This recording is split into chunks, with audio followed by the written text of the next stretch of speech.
Hey, good morning, everybody. Welcome to Sunday Fun Day from Courtroom Confidential, the fastest growing true crime news channel on YouTube. Thank you all so much for joining us on a Sunday morning. I know that you have a lot going on your weekend, and I appreciate that you have been willing to spend a couple of hours with us. We're going to try to get through as many questions as we possibly can this morning. Let me first of all say hello to Blue Bear Arts and Nurse Not Lawyer, Jenny G, Mary Fitz. Who else do I see? Alicia, Jenny G, Joanne, Jonna Moore, Lori, Maureen from Monterey. Blue Bear Arts says morning all. Alicia says hi, CC crew. Rosie says happy blessed Sunday. I agree with that. Happy blessed Sunday to everybody. For those of you that are regulars here, thank you so much for coming back. You are in for a treat. For those of you who are new, welcome. I think you're going to really enjoy this. This is something that I look forward to every single week. It's become a favorite part of our channel. But let me introduce myself if this is your first time. My name is Joshua Ritter. I'm a former prosecutor with the LA District Attorney's Office. I left there to go into private practice as a criminal defense attorney, and this is Courtroom Confidential, where we do our best to present to you both sides of the courtroom. And this is Sunday Fun Day, where we take your questions throughout the week, voice messages that you've left us, and I'll show you at the end of the show how to do that. And we answer them live today on Sunday. So, if you haven't already, please take a moment to like this episode right now. Let's let the algorithm know that we're here. Please take a moment to subscribe if you haven't already, and share this with anybody who you think might enjoy it. And stay to the end. We do have some announcements, including some programming changes to accommodate a little series of baseball games that are going on. By the way, go Dodgers. They came back. Tied up World Series. It's going to be a fun one. Much love to all my Blue Jay fans, but I was in a much better mood last night and this morning after last night's game. All right, should we jump in? Let's do it. Who is our first caller? Where are we landing? Who's kicking us off this morning? Let's get into it.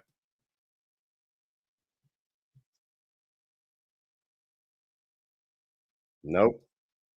Hold on. Usually I say not my fault. That one I think is my fault. All right, here we go. Hi, Josh. This is Kim from Palm City, Florida. I just have a quick question about grand juries.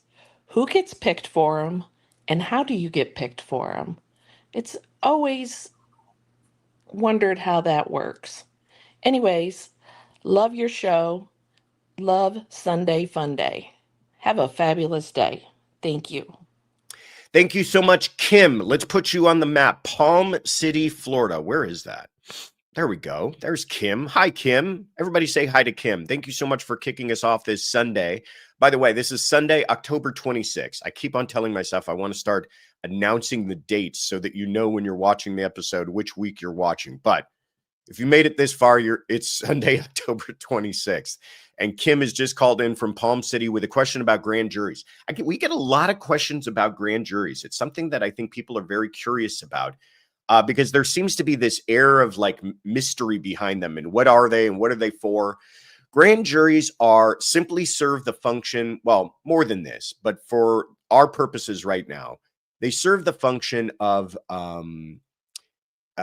indictments. In other words, you go to the grand jury to ask a very simple question. Not is this person guilty beyond a reasonable doubt, but does the government have enough evidence by the standard of probable cause to make this person that you've arrested stand for trial? In other words, the police make one decision, that is to arrest someone. They either see a crime take place in front of them or a crime is reported to them, and they go out and make an arrest. Well, here in our United States, we say, well, you can't hold that person in jail. You can't even make that person sit around waiting for trial unless you have probable cause, enough evidence to hold them to answer for trial. Who's going to decide that? We don't want the police to decide that. We don't want the executive branch to decide that. We don't want the district attorney's office to decide that. We want an impartial body to decide that. So many times a judge decides that. A judge will decide that through a preliminary hearing. But in some jurisdictions, and it's usually available in every jurisdiction, they can also have a group of people from the community decide that. A grand jury who basically says, is there enough evidence to believe that a crime was committed by this person? Not whether or not it's enough evidence to say that they're guilty beyond a reasonable doubt. Who gets picked for that? It's not like a normal jury, a trial jury, a petite jury, where they are picked by the lawyers. They are, in fact, not picked by the DA's office or anybody. You're picked by just random selection. So you, Kim, could get selected for the grand jury. You get a jury summons like you would for anything else. It just happens to be for the grand jury. And the way that you qualify is just whether or not you're able to serve for a longer period of time, because you're not going to sit through one trial. You might sit for 30 days, 60 days or more. Doesn't mean you're in court every single day, but you have to be available to the grand jury during that period of time, because you might hear many different cases. So it's not the same type of jury selection where you're asked a bunch of voir dire questions. It's just random people. And that's why it's a larger group too. It's usually not 12 or so. It's usually, I think here in California, it's as many as 30. And it's just to get a kind of wide swath of the community to give an impartial answer on whether or not there's enough evidence to hold somebody to answer. So you don't get picked.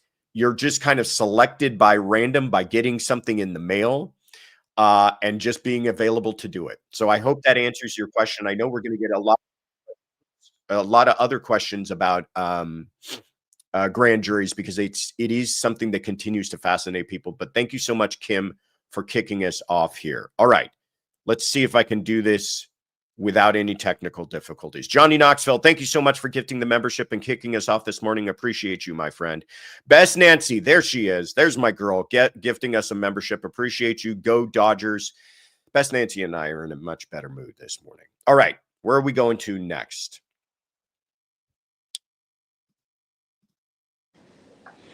Hi, Josh. This is Maureen from Monterey. It is Sunday after Sunday Fun Day, and I wanted to say thank you for taking my question about the man arrested for the Palisades fire. But I have another question in regard to this. The charges that have been filed to this point are federal charges. And I do hope they charge the man with murder, because the fire that he started led to the Palisades fire and led to those people's deaths, not to mention all of that horrific destruction.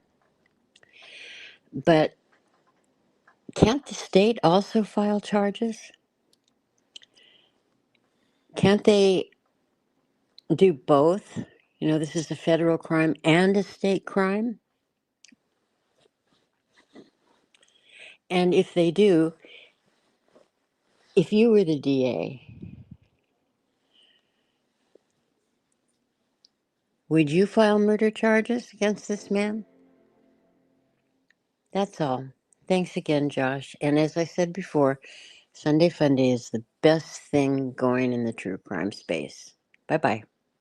Well, thank you for that, Maureen. That's so kind of you to say. We appreciate that, and we agree. So Maureen from Monterey, let's put beautiful Monterey, California on the map.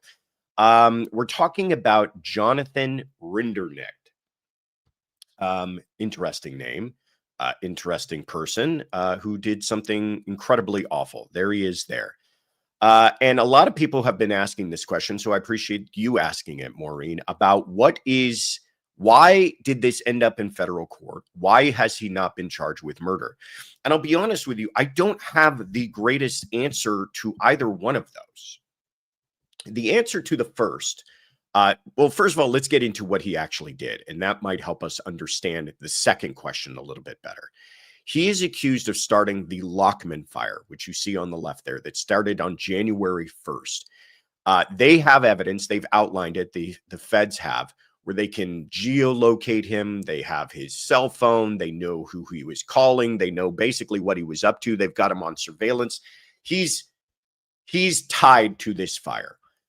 He is alleged to have started this fire.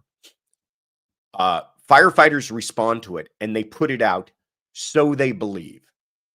These types of fires can, however, survive and live essentially in the root systems of these trees in these heavily wooded, dense areas. And that's what it did for about a week. January 7th, the winds pick up here in Southern California and it reignites the Lockman fire, turns it into one of the most destructive fires in California history, the Palisades fire, which ends up, what was it? I don't have the figure here in front of me. I know that 12 people passed because of this fire, hundreds of thousands, millions of dollars in property. I mean, look at that. Entire neighborhoods washed out. I don't know how many of you all are familiar with the Palisades area here in Los Angeles, but it is one of the areas that's actually historic in LA, an area that actually, you know, we don't have a lot of history in Los Angeles. Our history doesn't last all that long.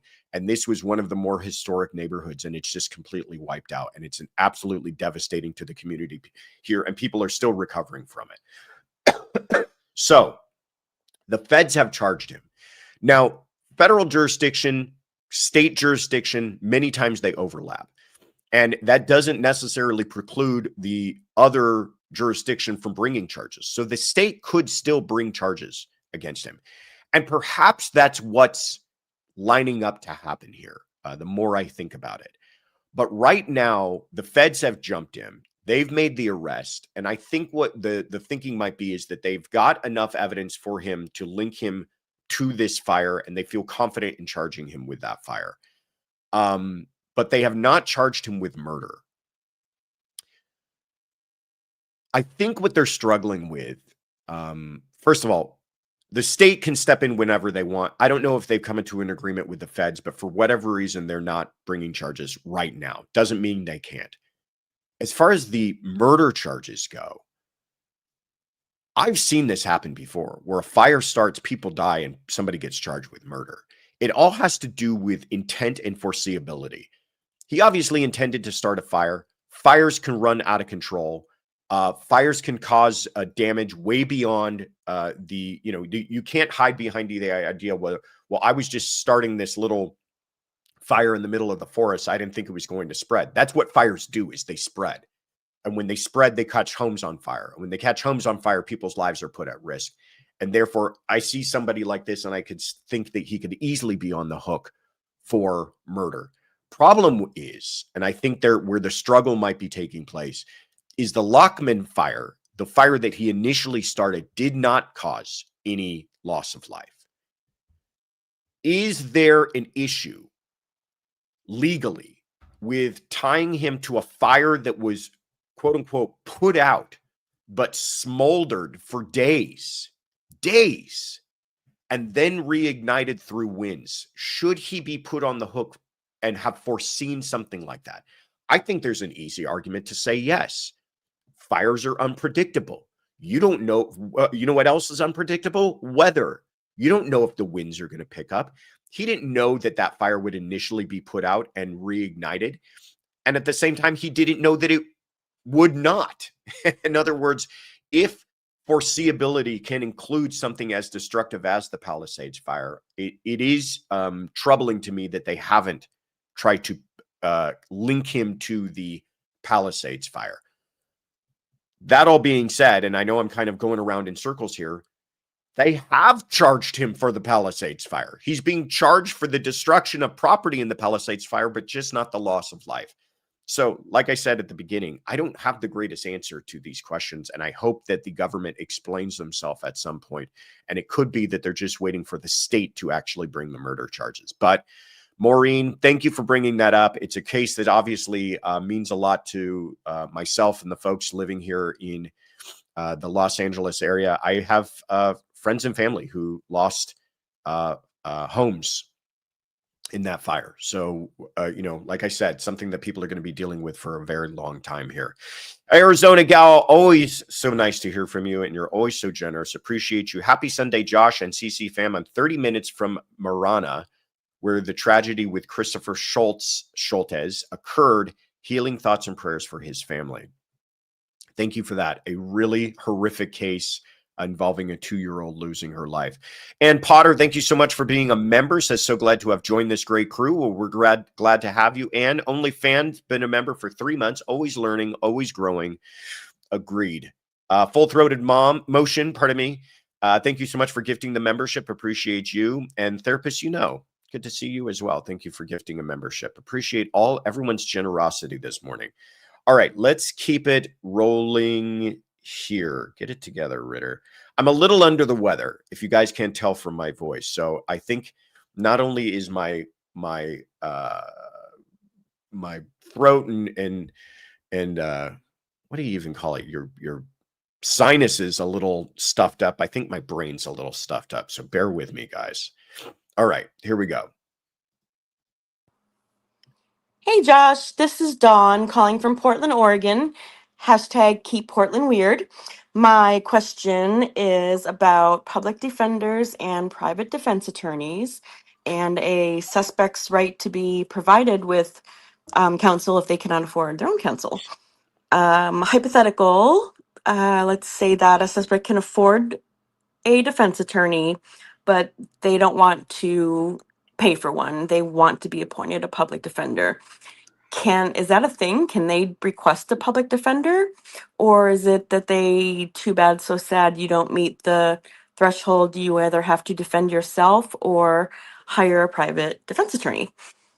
Another hypothetical is, let's say that I can afford my own defense. I have an attorney, things have been moving along, and now I've run out of money. I've lost everything, I've got nothing. What does one do in that situation? Can they transfer, can their private defense attorney transfer the case over to a public defender at that point? Or do they have to continue on with the case and try to sue me in the end and probably get nothing because you can't get blood out of a stone? So I appreciate your responses to these questions, and I hope you guys have a wonderful rest of your day. Thank you. Oh, Dawn, you're speaking my music. This is the troubles of being a private criminal defense attorney, and it always comes down to where's the money coming from. Dawn, let's put Portland, Oregon on the map. Thank you so much for calling from the Pacific Northwest.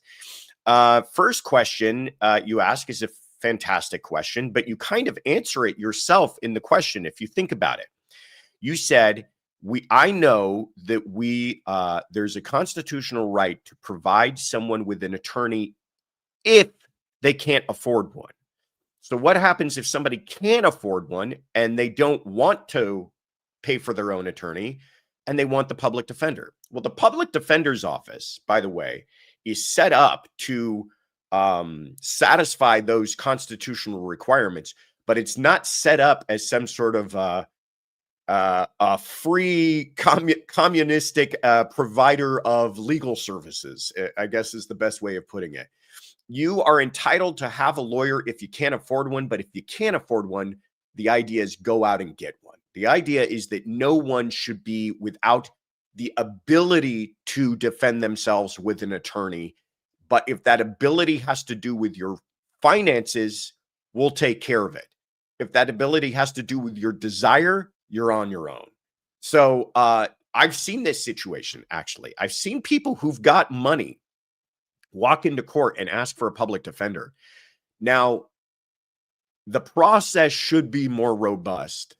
And in some jurisdictions, it's done better. But in Los Angeles, how do I put this? I'll just get into it. Who cares? The public defender's office likes to have numbers. They want to show that they've represented X amount of people per year because those numbers are tied to their budget. So if they can show, hey, we represented thousands of people this year, they can go back to the county and say, we need a budget of X amount of dollars. So they have an interest in representing as many people as possible, if you can read through the lines of what I'm saying.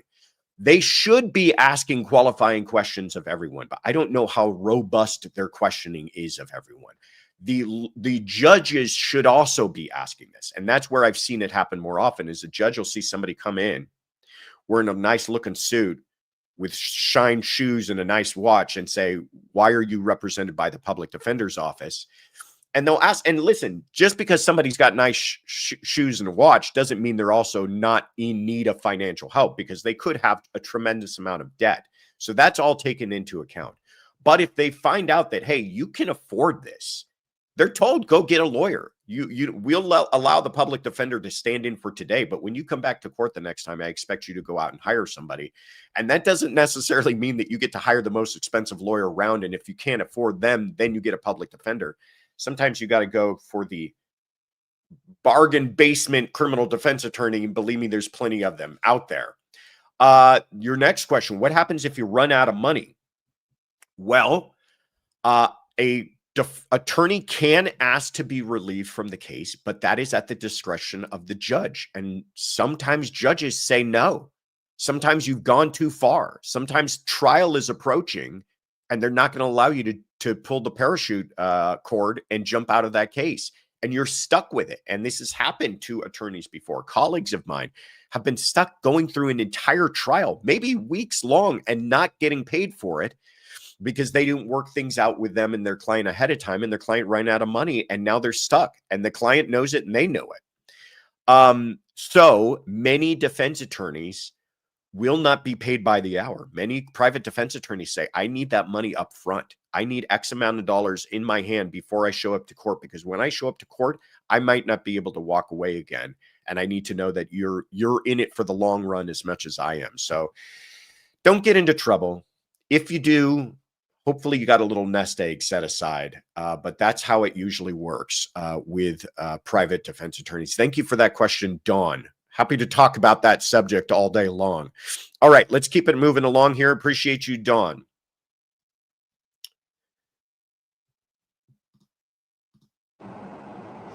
Hi, Josh. This is Monica from Putney in London. My question is, there's a lot of chat about Wendy Adelson, and I think that she definitely should be indicted. But what's happening with Jen Soto? Why has that gone so quiet? Surely there's a case against her too. I'm just wondering if you have any idea or what might happen next. Thanks. Have a great day.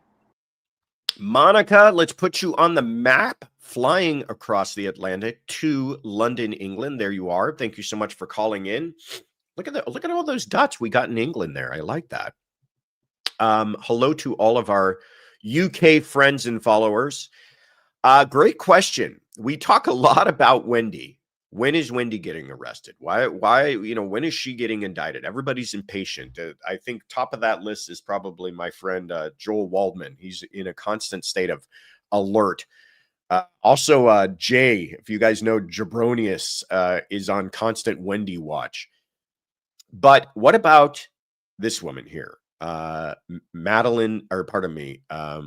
Jen Soto. Her daughter, Madeleine, tragically was murdered at the age of 13 after having lived a horrific, nightmarish life of abuse at the hands of this monster right here, Stephen Stearns. Many people believe she knew far more than she let on. Certainly allowed her daughter to be in incredibly inappropriate and compromising positions with this man. Many people believe she just kind of turned a blind eye to what was going on. She's done an interview that many of you have seen. It was hard to watch, difficult to listen to. Here's where the answer to your question, Monica, is where things stand right now is we don't know. Is she currently under investigation? I imagine probably so.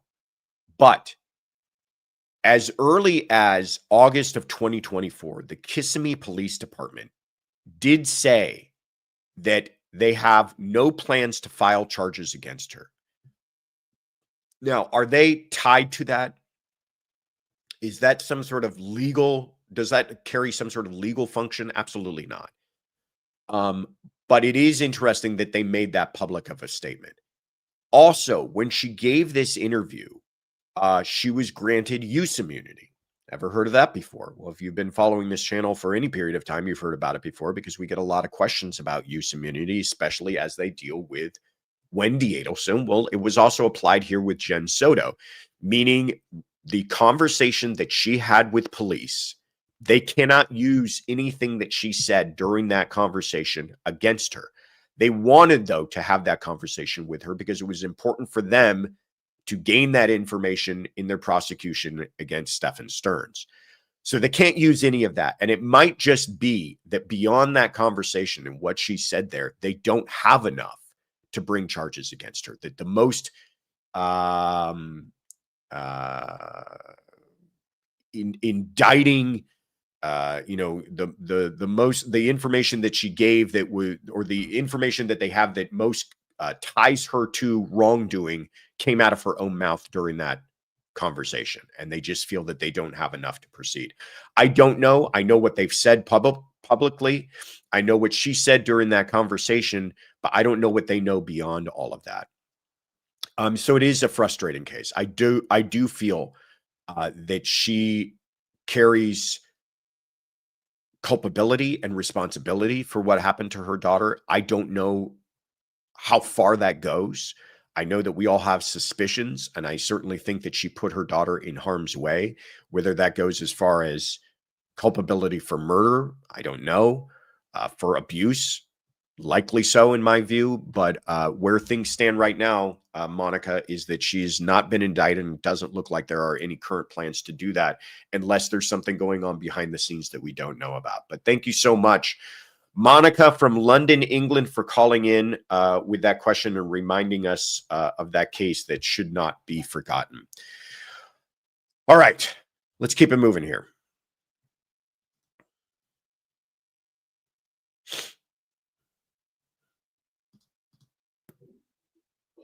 Hi, Josh. Granny Detective from Calgary. Wishing you and your crew and everybody out there a wonderful Sunday. I have a question on Rex Heuermann case.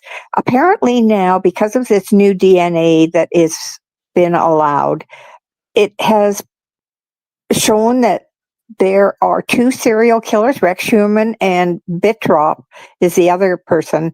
Both their DNA appears on some of the victims, and it's for both. Bitrop has been sentenced and in jail, but he's saying he didn't commit some of these, and I guess they retested the DNA and found that some have Rex Heuermann's DNA on them, and that I'm not sure if they have found Rex Heuermann's victims to have Bitrop's DNA on them. Anyway, it is a mess.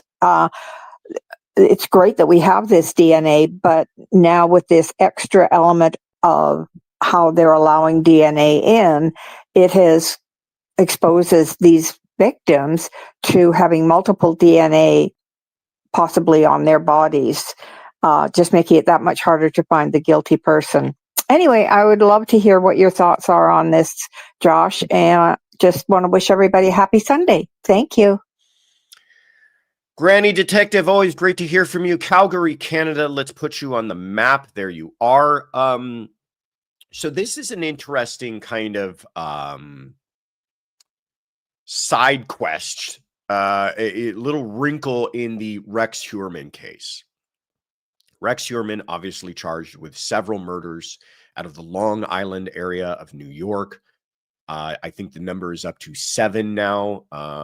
If you want, in fact, a more in-depth analysis of this entire case, we have a wonderful episode that we put out called from our Case Notes series, where we deep dive into this entire case and did a couple of really fantastic interviews. And I think it's some of Kaylin's most amazing work, and I want to applaud her and highlight the good work that she does for us whenever I get a chance. So we'll put the link to that up so you should check it out. But in the meantime, one of the interesting wrinkles is this man named John Bitrop. He was arrested and convicted for the murders of two men, a woman from 1993 by the name of Rita Tangretti. There she is. And from 1994, a woman by the name of Colleen McNamee. I hope I'm pronouncing her name right. He was tied to and convicted for those two murders. He was also a prime suspect in the disappearance and murder of Sandra Castilla from 1993. Why that is that Sandra Castilla's body was found in the same area where the bodies of Rita Tangretti and Colleen McNamee were also found. Sandra Castilla has since then been charged with, is one of the charged victims against Rex Heuermann. And she's been linked to Rex Heuermann through DNA. Okay. So investigators believe Rex Heuermann is good for the murder of Sandra Castilla, but Bitroff's attorneys are seeing this, and whether you want to call it clever or whether you want to call it underhanded, they're seeing this as an opportunity to perhaps throw some confusion, doubt into his convictions by saying, hey, you got our guy, but there was an active serial killer who's good for several different women in the same area during the same time and kind of committing similar crimes against them. Maybe he's responsible for all these murders and not our guy. So what they have done is gone back through a series of letters to the DA's office and asked that DNA hairs be reanalyzed to see if in fact Heuermann is responsible for the murders of Tangretti and McNamee. Now, Ray Tierney has responded to this and said, and my feeling on this guy is he's a straight shooter. I know that they had a lot of problem there in Suffolk County. He's cleaned it up, and I think he's an absolute straight shooter. And he has said, I've looked at those cases. If I thought there was a problem with them, I would do something. And I believe him when he says that. I also don't think there is any benefit to pinning murders on Tangretti that Heuermann is responsible for. Okay. He is not responsible for Bitroff's prosecution. It's not like he's got any face to save on that. I think they've looked at it. One of Tierney's underlings is a DA by the name of Guy Archidiacono. I think I said that right. Who responded also to the attorney saying this, and I thought this was interesting. Quote, whether your client was ever investigated for the Castilla murder, it is evident he was not charged in that case. So he may have been investigated or suspected, but he was not charged in that case. Neither the fact that he was not charged nor that Mr. Heuermann has been charged is exculpatory as to Bitroff's murder conviction. So it's kind of like they're trying to reverse engineer this. Like, just because your client was a suspect in another case doesn't somehow make him innocent of the two crimes that we do believe he was committed and was convicted for by 12 jurors. So I agree with that. I think it's, you want to call it coincidental.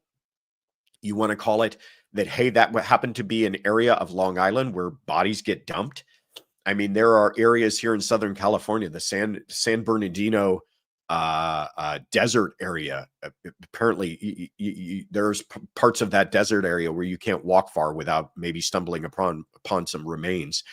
That, you know, just the does this man Bitroff, in other words, stand to benefit by the idea that he was also committing murders in the same area that this monster was committing murders? And I think both Tierney and his staff believe, no, absolutely not. And there's no reason to, as far as the evidence that they've looked at, believe that he should somehow, what they want to do is have Bitroff charged with, or have, pardon me, Heuermann charged with Tangretti and McNamee's murders and then get Bitroff off. Doesn't look like that's going to happen. I hope I cleared that up. for everybody. But thank you so much, Granny Detective, for asking the question. All right, let's keep it rolling here. We're in a good groove. Hey, Josh and crew, this is Kathy in good old Brunswick, New York. Taking a quick second while the Donna Adelson sentencing is on break. I just have a quick question, and I know it won't get answered for a couple of weeks, but that's okay because I need to know. Is there such thing as ineffectiveness of counsel during sentencing? Is that like an appealable thing? Thanks. Love to all. Bye. I love this question. Thank you so much, Kathy from Brunswick, New York. Let's put Brunswick on the map. Good to see you, Kathy, this morning as well. I love this because the Donna's attorneys really not getting a lot of love, especially too for the way that they conducted themselves during the sentencing. And I get it. I understand it. I don't like to throw other attorneys under the bus on this channel, but I also am not blind and not deaf, and I can see and hear when they appear to be either phoning it in or doing something a little fishy.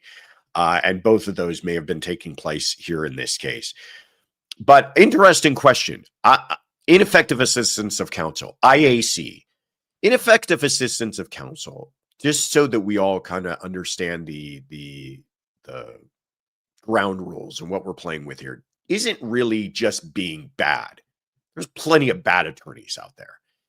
It's being so deficient in your performance that it was objectively unreasonable that you did what you did or failed to do what you did. Objectively unreasonable. What that means is it wasn't strategic. It wasn't stylistic. It was, by all standards, did it make sense? And was so unreasonable that any outside observer who's an attorney and has a legal background cannot understand why you did what you did or failed to do what you did. And here's the kicker, that it caused actual prejudice to the client, that your errors, your failures actually harmed the client in some kind of way. That's really where the rubber hits the road, because many times you could say these lawyers are awful, and many of them are. And you can look at it and go, God, that guy's horrific.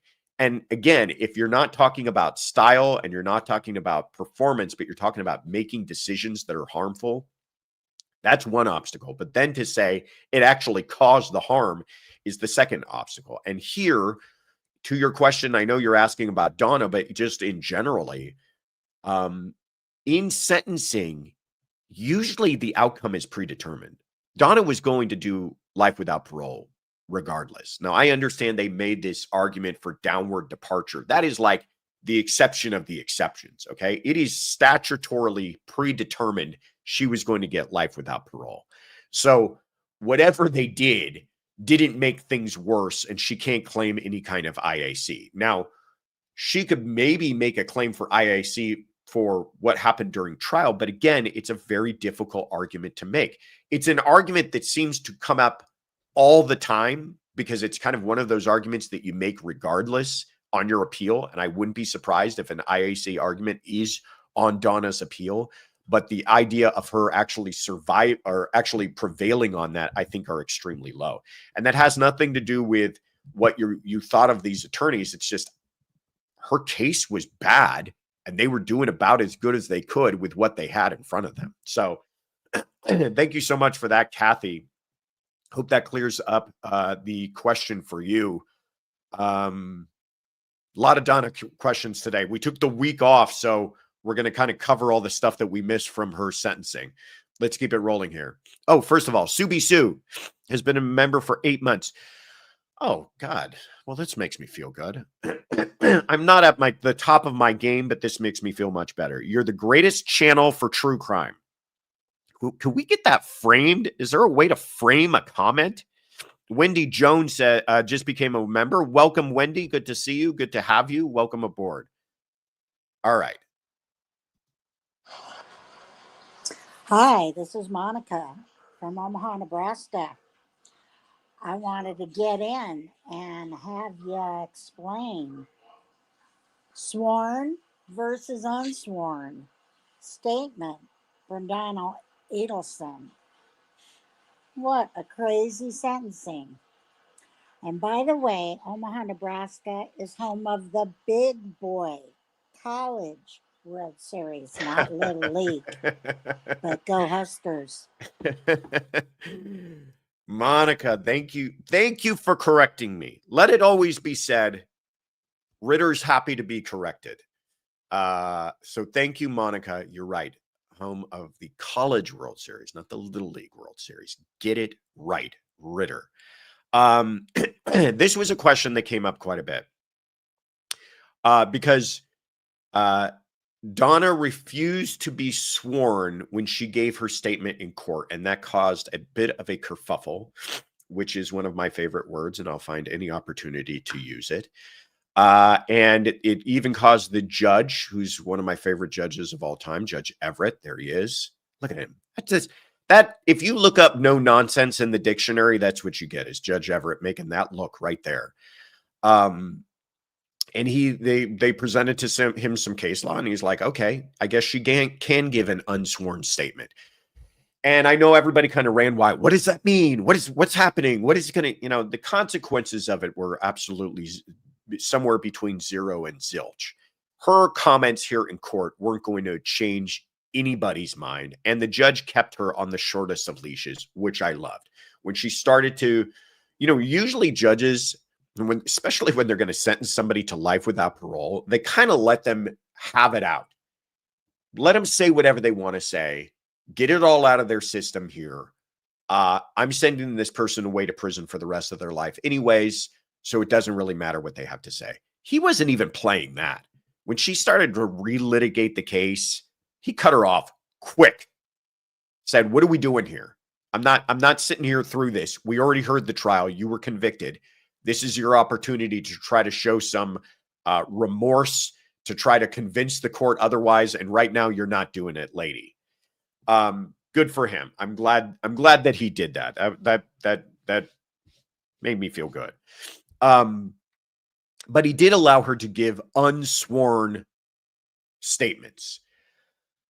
I'm used to the defendant never being sworn to give these, so it wasn't all that surprising to me. But I think the consequences of it, if there are anything, is that one, during these sentencing hearings, and it's very rare, but sometimes people can be cross-examined, especially when you're dealing with a sentencing where there is a lot of discretion that the judge has of how much time they might give someone. If we're looking at, between 5 and 50 years, and the judge can choose anywhere in between there, you might have a much more contentious sentencing hearing, and you might have people presenting evidence and testifying, and you might have the prosecution cross-examining some of those people. And I've seen situations where, somebody gets up and goes, they're the most loving person and they never would have harmed a fly.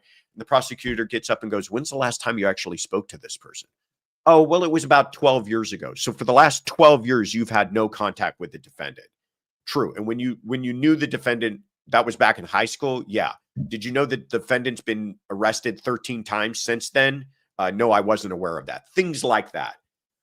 But that person has to be giving sworn testimony for them to be subject to cross-examination. So one thing is that she could avoid the potential of cross-examination by Georgia Kappelman. Georgia wasn't going to cross-examine her anyways. She doesn't care what comes out of that woman's mouth. She's done with her. She's on to the next. ... It also prevents her from any kind of perjury charge, I suppose, because perjury has to do with sworn testimony. So if she said something and lied and they wanted to go after her for perjury, again, something that's really, put it on the list of never going to happen. I think more than anything, it may have had to do with appeal, so that she wasn't going to say anything. They might have felt like what she was about to say, this could have been an indication that her attorneys were not all that comfortable with what she was planning on saying. And they just didn't want to mess up her appeal. And so therefore didn't want her going on the record unsworn testimony. I don't know. It was a dramatic moment that really didn't have all that much consequence, but I appreciate you asking it, Monica, because I know a lot of people were wondering about it. All right. Let's keep it rolling here.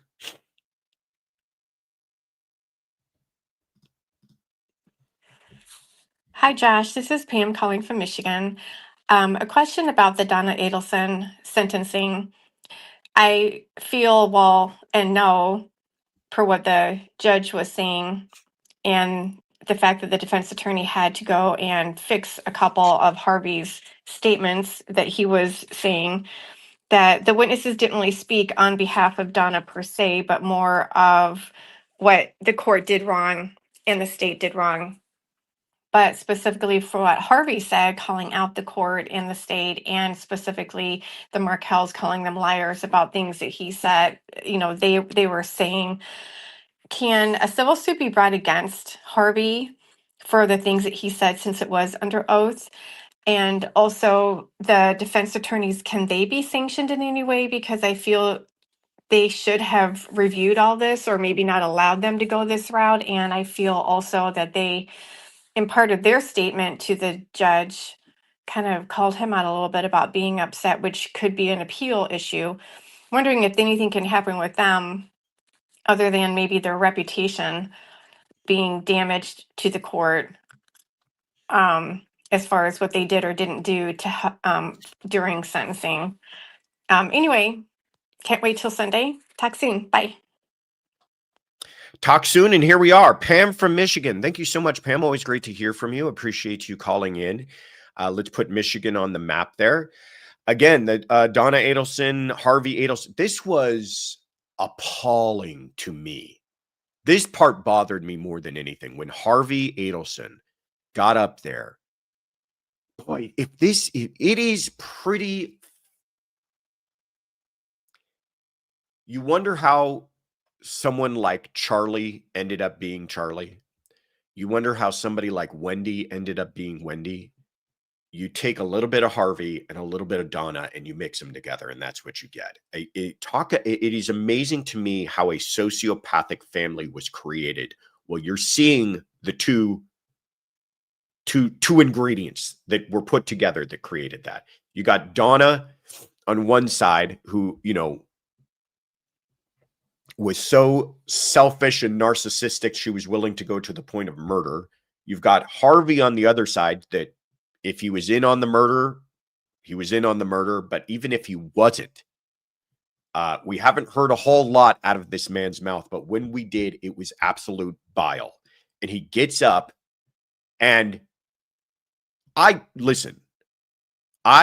afford him the opportunity, the leeway to get up there and say, my wife was railroaded. Everybody was unfair to her. There's no evidence. Fine. Nobody.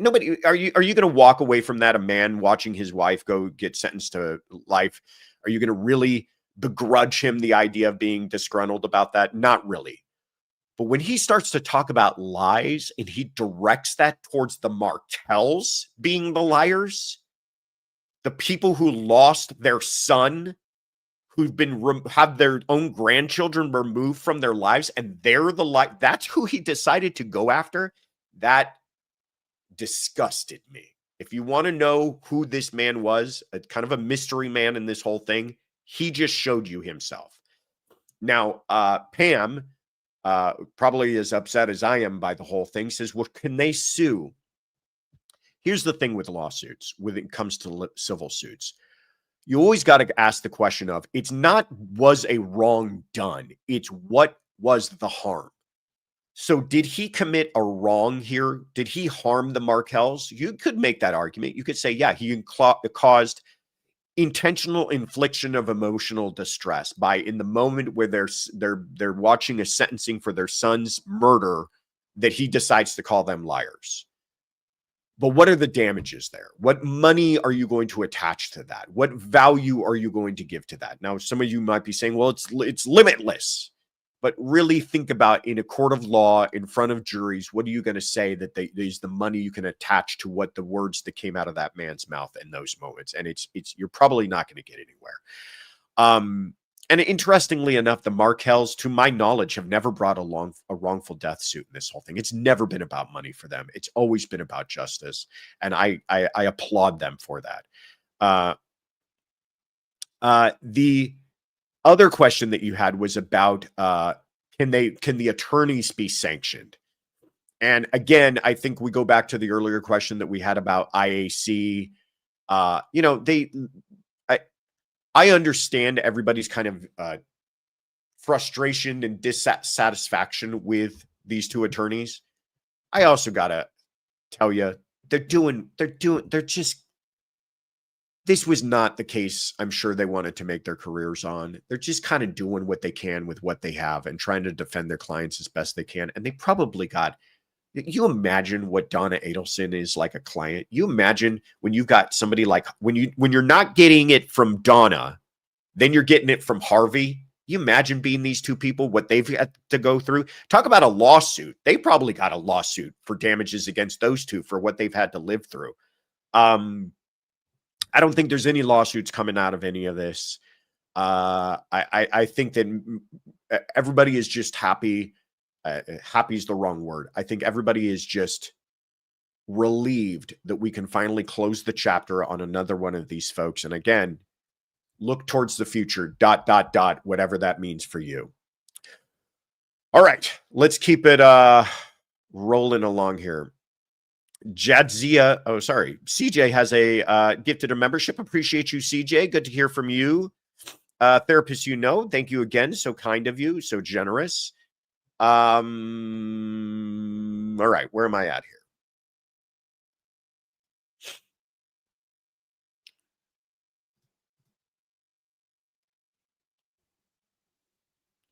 All right, this one's not my fault. I'm pressing all the right buttons in all the right orders. Hey, Josh and Courtroom Confidential crew. My name is Erica from Hattiesburg, Mississippi, and I'm sure you're going to get lots of questions regarding the Donna Adelson sentencing.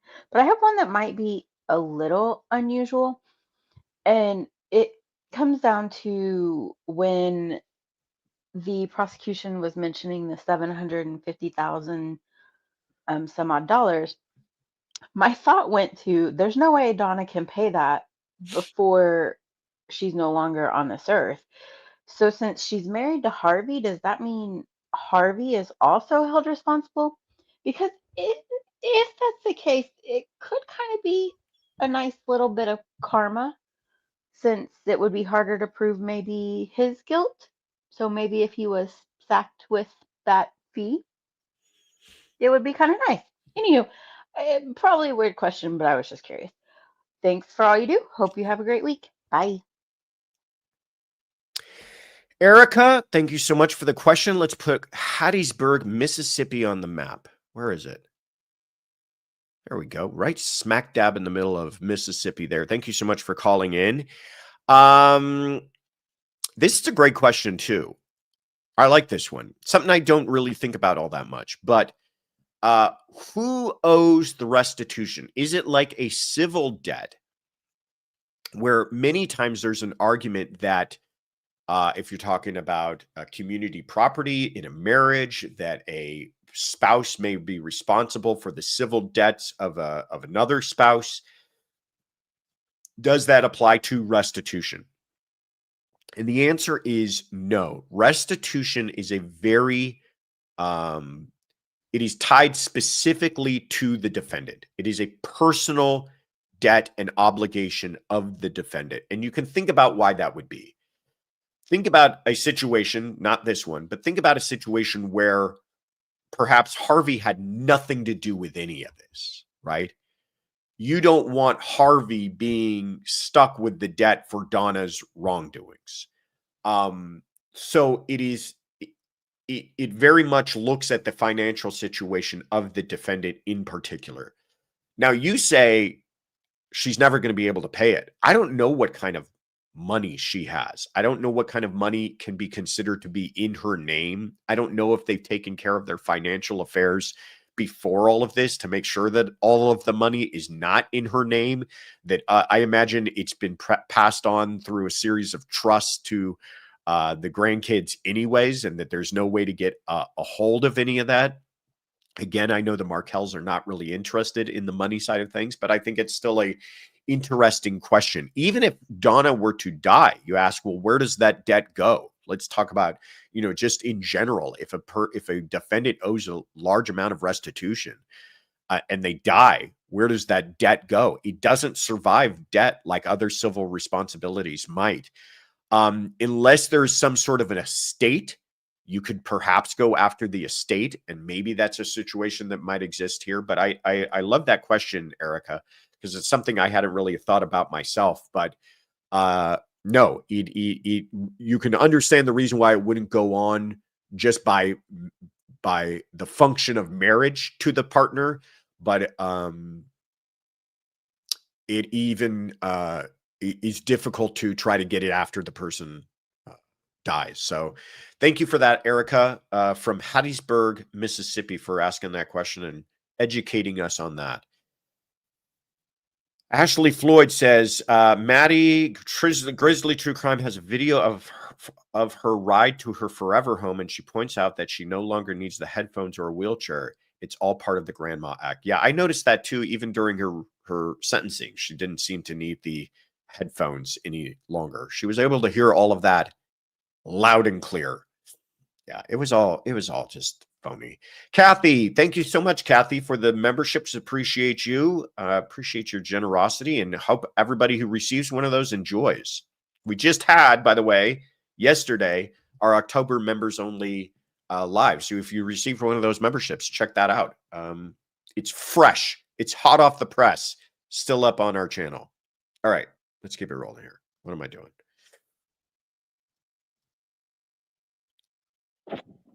Hey, Josh.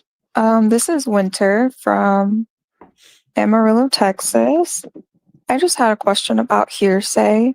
I'm watching the Daisy Link trial out of Florida, and the state keeps objecting to hearsay when it's what the person who's testifying said.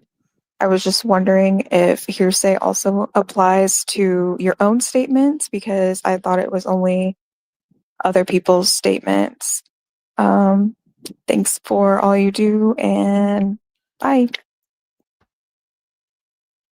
Winter from Amarillo, Texas. Let's put Amarillo on the map there. What's that dot next to it? Is there something right next to Amarillo? Oh, look at that. Do you guys know each other? You should hang out. Play date. All right. This is a great question about hearsay. Now, I know the Daisy Link case. I got to say, I did not watch the trial, so I'm not familiar with the objections that you're talking about, Winter. Daisy Link kind of became more famous, I think, for stuff that she did inside of custody rather than the crime that she committed outside of it. But this is the woman that you remember, by the way, that got pregnant with no physical contact by another inmate. I don't know how much of the particulars of all of that I want to get into on a Sunday morning, but let's just say that they were able to pass his genetic material between their cells so that she was able to impregnate herself, and did get pregnant and gave birth to a baby girl. And now she has been convicted for murder and is going away for a very long time. And the father is on trial for murder soon and might be going away for a very long time. So that poor baby girl will now be raised without either one of her parents, because they're both going to be convicted felons. So, but because of that claim to fame, she got a lot of attention during her trial. And Winter is saying that there were objections to statements made outside of court by the person on the stand, which I don't understand, because this is what hearsay is, okay? Hearsay is defined as an out-of-court statement offered for the truth of the matter asserted.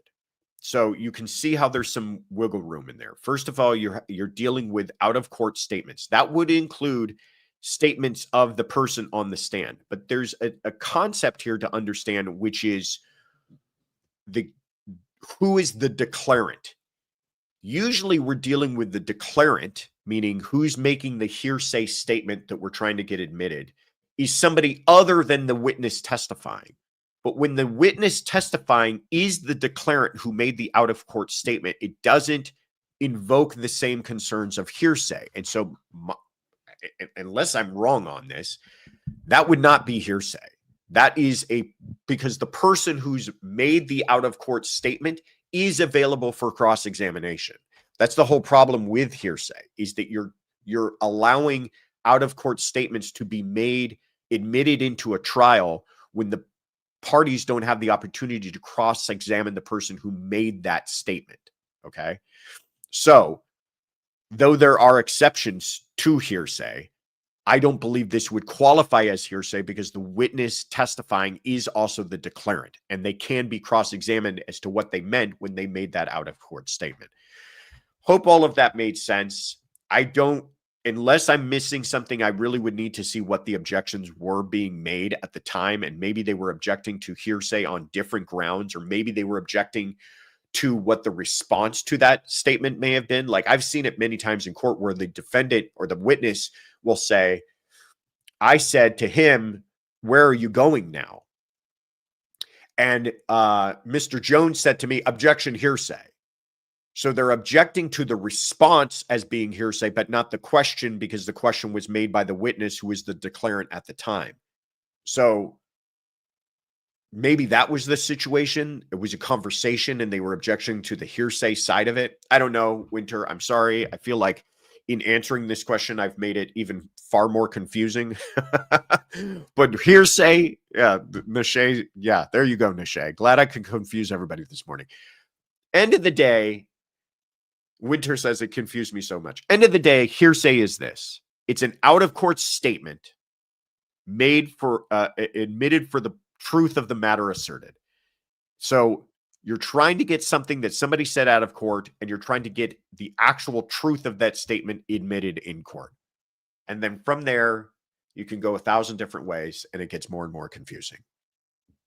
But Forrest Nelson says, Sunday Fun Day is the bomb. Nothing else like it on YouTube. Everyone provides such interesting questions. Yes, they do. And that's what makes it so wonderful, is how interesting all the questions are. And I appreciate all you guys and where the questions come from all over the world, including our next question here. So where are we flying to? Any guesses? Hello, Courtroom Confidential. It's me, Nina, from Sweden again. I was doing an observation about Donna Adelson and when she spoke on her sentencing this Monday. The thing is that I observed that she was very, very detailed about Dan Markel's last minutes alive and last moments alive, and it was almost like she did herself a bad favor when she spoke like that.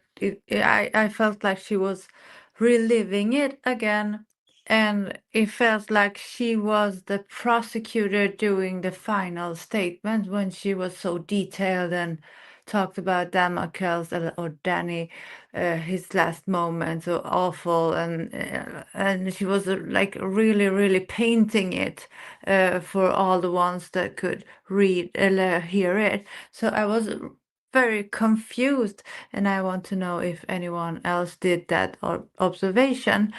Sorry for my poor English, and I hope that your toothache is better now, Mr. Ritter. Thank you. Bye bye. Nina, you're so sweet. Nina from Vimmerby, Sweden. Never apologize for your English. I'm sure it's much better than my Swedish. You are so kind, and I appreciate always hearing from you. And you ask a question that a lot of us were thinking about. Yeah, if I wasn't, when I got over being offended by Harvey's calling the Markels liars, then I got all ruffled and offended again when Donna spent the introduction and lead up to her statements talking about Danny. Oh, didn't that just make your stomach turn every time she said the word Danny? Like, how dare you? How dare you use that term, that endearing way of referring to this man who you had nothing but hatred for, nothing but ill intent toward, to the point that you planned and executed him just because you wanted his kids more than you wanted him to be alive. And that you're going to sit there in your arrogance and talk about how you grieve the loss of Danny and how we were all so shocked and so hurt when Danny lost his life. Like, how dare you? I just can't imagine sitting down. Like, when is she going to realize the jig is up? I can't imagine sitting down and this is how this was the moment you thought was going to persuade folks. I do believe she felt that somehow her comments were going to have some impact somewhere. I don't think this was just merely for her own sake saying these things.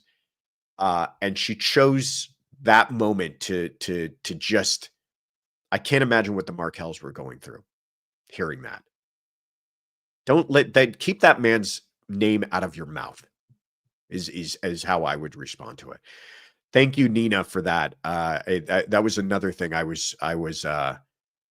had nearly forgotten about, and I'm glad you reminded us all. It's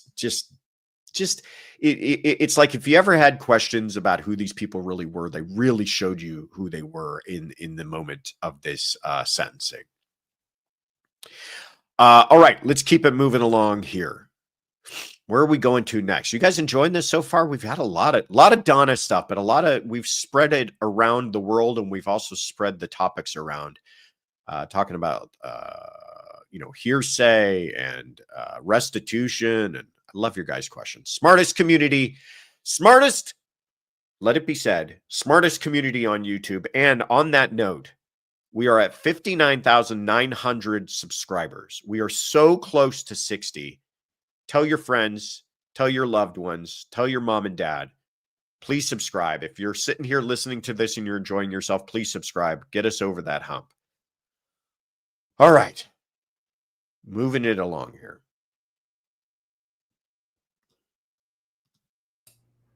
Hi, everybody. Happy Sunday Fun Day. My question, this is Sonia from Chicago. My question is about the Celeste David case. So I'm seeing different outlets or people talking about, there's a lot more evidence out there. They apparently have ID'd the driver, and they have more of a timeline. They found some stuff in the house that looked like they were trying to get rid of a body, maybe. And all of that's very interesting, kind of want your take on that. But my question, like my thoughts are, what's interesting is the guys from TMZ and whatever, and the prosecutor or, the DA, they're working together. I find that very interesting. As a prosecutor, were you working hand in hand with the news and, asking them not to say certain things? And I mean, maybe they were giving you clues. And anyway, that's your neck of the woods. How was that when you were doing cases? Interesting. Interested to find out what you say. Thank you, guys. Have a great day. Sonia, love you. Thank you so much for calling in. Let's put Chicago back on the map. There you are. Great question about the David case and the tragic, we don't know yet. I mean, I want to call it homicide, but it has not been classified as a homicide yet. And that's kind of, we're going on a long period of time now, and they still have not come back with any kind of results on whether or not they believe foul play was involved in her death. Obviously, foul play was involved, But did that cause her death, or was this some sort of accidental overdose? So we're still waiting to find out. Beautiful young girl. She was 13 at the time she went missing in April of 2024. And she had been missing for about a year. So she was, I think, the day after, or within a few days of having turned 14 by the time she was discovered.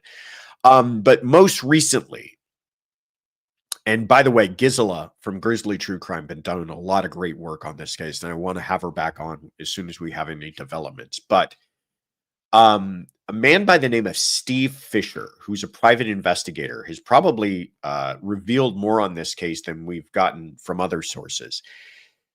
Now, he was hired by the owner of the home where David was living at the time of Celeste's disappearance, and where the Tesla was discovered close nearby.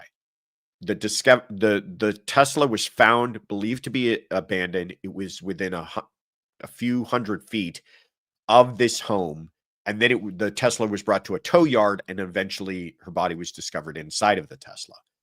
But that home was rented by David's manager at the time from Interscope Records. Okay, so that's how they were able to connect David. Is they found out that the home rented by his manager. Then David, we know, has a collection to Celeste. It's all starting to take shape here. That investigator, you have to realize that investigator is hired by the owner of that home. So why the owner of that home concerned with understanding? I think this has to do with liability. I think the owner of that home wants to make sure that he's not going to get sued somewhere along the lines here. So he wants to make sure that whatever was done, he's going to get to the bottom of it so that he avoids any kind of liability. Maybe I'm being incredibly cynical, but to me, that's where this all seems to be coming from. So this guy has, though, found some valuable information, so that we believe, so that he said, but we don't actually have not actually seen. He apparently has reviewed, and a lot of people ask this, well, Tesla's got cameras all over him. We could tell who was in that car.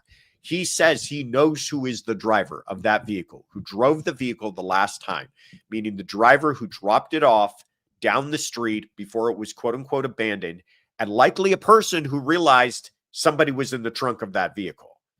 But he's not saying who that is. He's not disclosing that information. I imagine he has disclosed that information to law enforcement if they didn't know already themselves, but they're not disclosing that information either.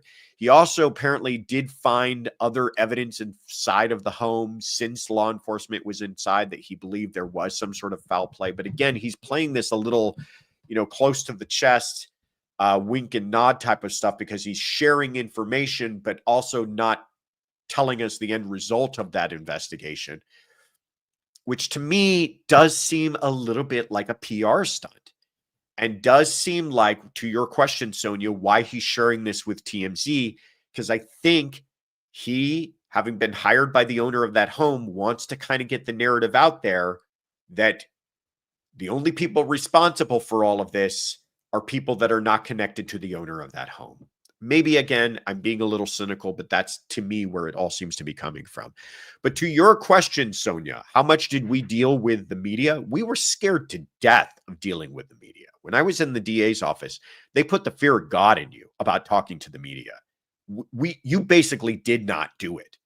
I mean, I remember being approached by the media on a few cases I was working on, and I was kind of like, I got nothing to say till this thing is over, because you're in this constant state of that somehow you're going to say something that's going to mess up the case, or that you're going to get in trouble with your office. I don't think that's a very good way of handling the media in the DA's office. And I think they've, since my time, changed their approach to that a little bit. A little bit of transparency can probably go a long way. But as far as sharing information about the investigation with the media, zero.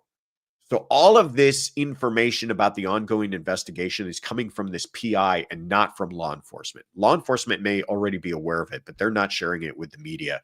It's only coming through this private investigator. And usually you don't see something like that happening. If law enforcement ever does leak anything to the media, it's usually for incredibly strategic purposes, and I don't see all of that happening here. Ann Potter says, seems like PR to me. I agree. But thank you, Sonia. Keen observation on that case, and a case that, what's going on? I got a question for you guys. What's going on with that case? Why don't we have results on this? I understand they're waiting on toxicology. Does not seem like it should take this long. I'm a little confused and I'm a little concerned because I really hope. I mean, listen, I'm not trying to wish this into a murder case.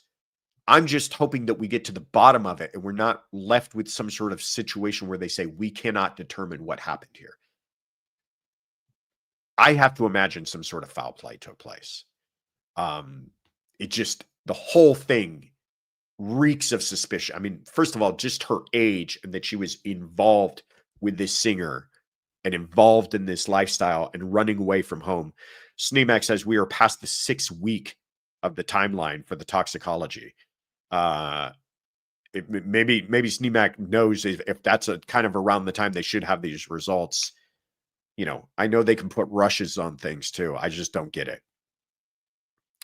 LA takes their time with their investigations. They do, but they also don't need to. They can also rush things if they feel like they need to. But again, he's not, I don't know if he's under surveillance. I don't know what the situation is with him. Again, maybe there's far more going on behind the scenes that we know. Like if they know who the driver is, I'm sure they've made contact with that person. And if that person's not cooperating, that person might be indicted first. And if that person is cooperating, maybe that's why this whole thing's taking a lot longer. So we shall see. We're left in speculation world because we don't have any answers for right now.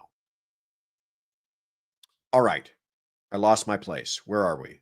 We just spoke to Sonia, right? Right. Okay.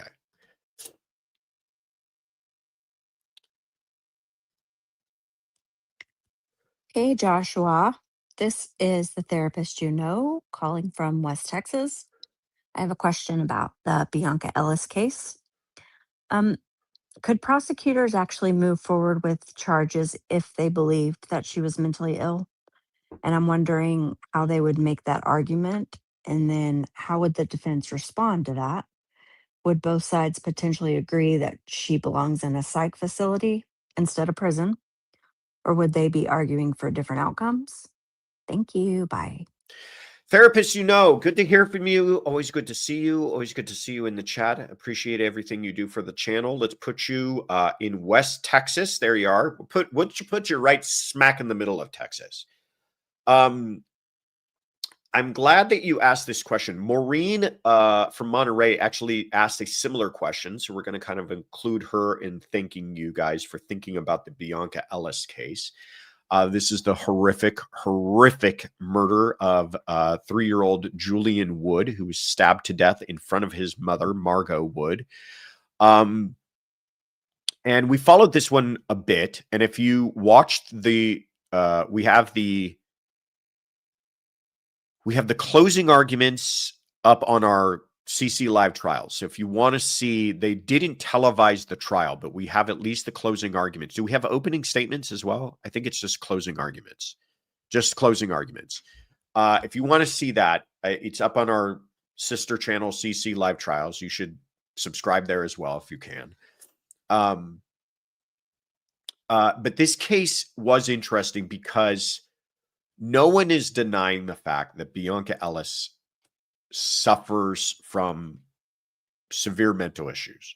Both sides had experts who said that she was suffering from schizophrenia and a host of other mental illnesses.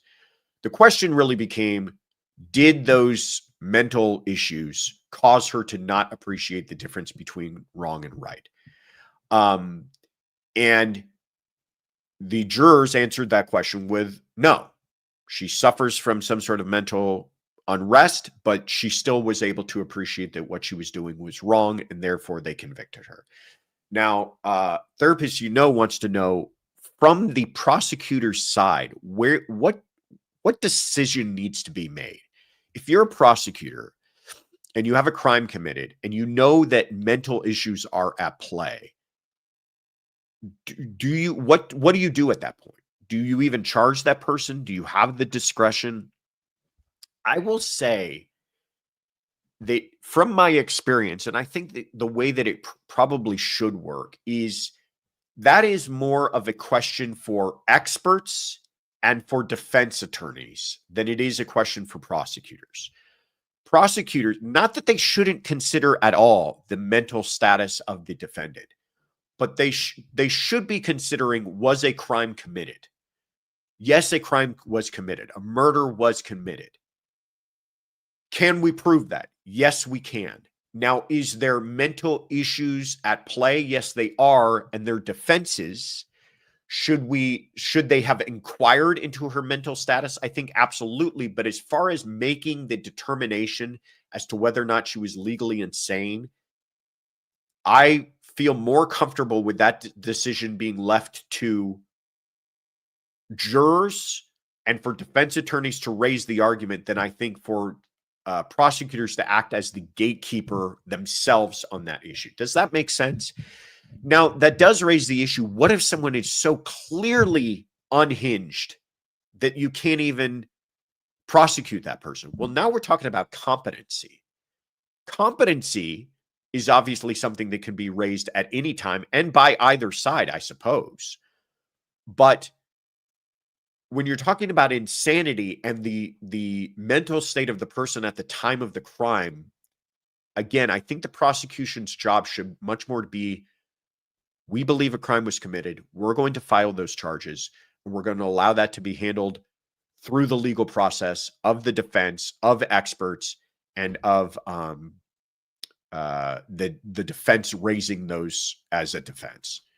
So I hope that clears that up for you, therapists. You know, the word planning really throws people. If you're talking about the planning of the murder itself, I think that's what you're talking about, because psychotic people can plan.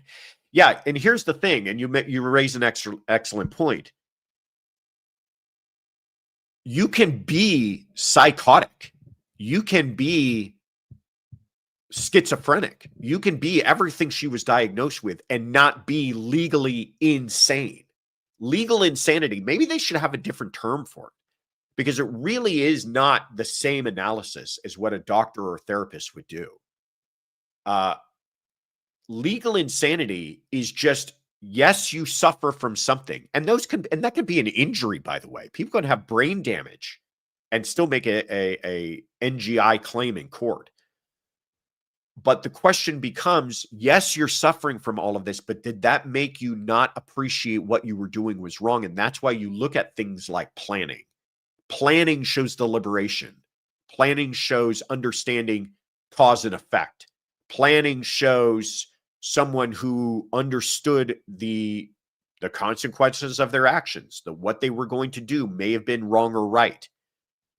Really, you know, when you really begin to think about it, legal insanity, when we're talking about in the criminal context of legally insane, is very rare, because it's people who simply do not understand at the time that the crime was committed, do not understand they were doing anything wrong at all.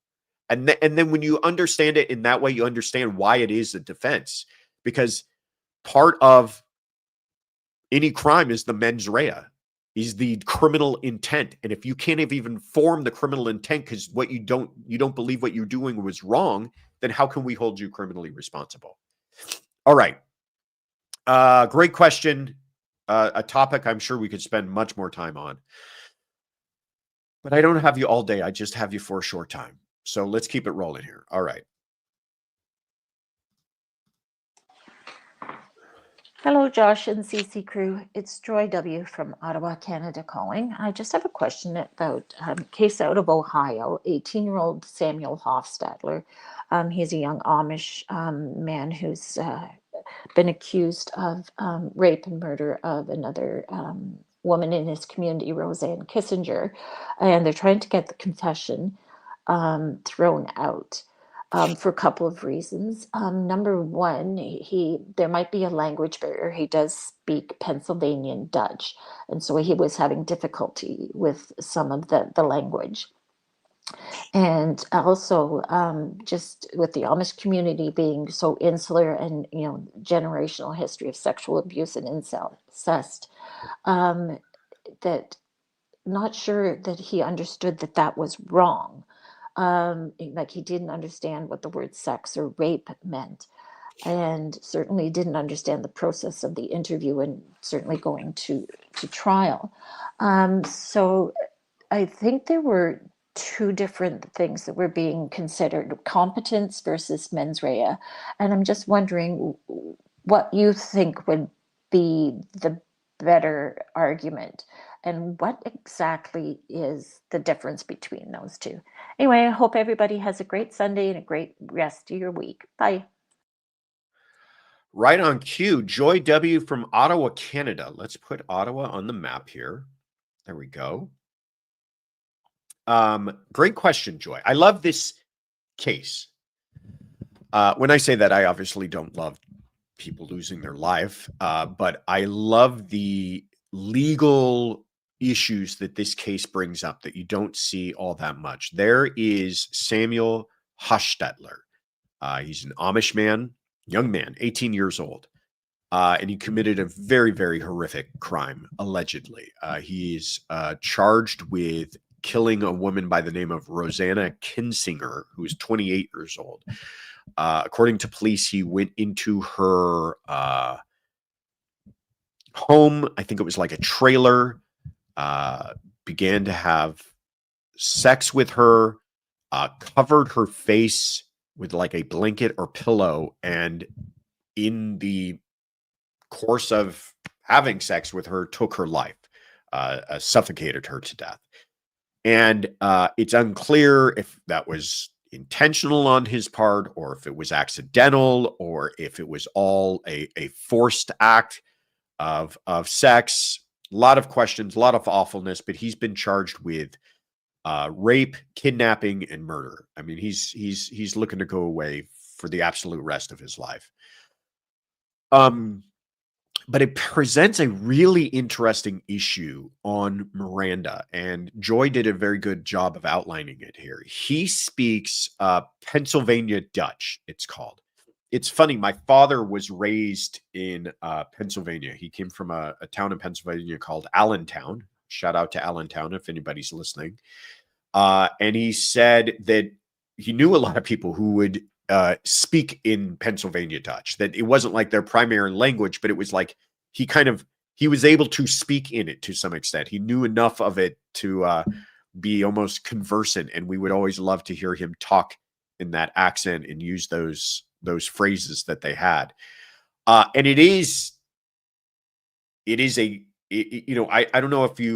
don't know enough about language if you want to call it a dialect, or if you want to call it a completely different language. I know it's kind of a combination of German and English. Nashay knows Allentown. I don't know. We're living here in Allentown, says Paul Dalnaki. Oh, well, there you go. Hello to Allentown. We'll tell it. Maybe you know more about the Pennsylvania Dutch than I do then. But it's a kind of a combination. It's almost like a pidgin English, I guess is the best way to describe it. So I don't know if you want to call it, it's kind of old German, says Forrest Nelson. I don't know if you want to call it a dialect, entirely different language, or whatever it is. But it's, if somebody were speaking in it and you only speak English, you're not going to be able to completely understand what that person is saying. You might pick up words or phrases here or there. So how much was he able to understand what was happening when he was being advised of his Miranda rights? That's a very interesting question. We know, if you've been watching this channel long enough, if you're going to waive a right, you have to do it what? 3 things have to apply. You have to do it knowingly, voluntarily, and intelligently. So, is he knowingly and intelligently? I don't think voluntarily is at play here. I don't think anybody's saying he was coerced, but they're saying, is he knowingly and intelligently waiving his rights, and does he understand his rights? When you're reading somebody a Miranda warning, it's very important. If you hear a good cop do this, they will read it and they will say after each phrase, you have the right to remain silent. Do you understand? Yes. You have the right to have counsel present. Do you understand? And they'll go through it that kind of deliberately and specifically, because we want to avoid these types of issues. We want to, if that person is going to speak, they're going to be waiving their Fifth Amendment privilege.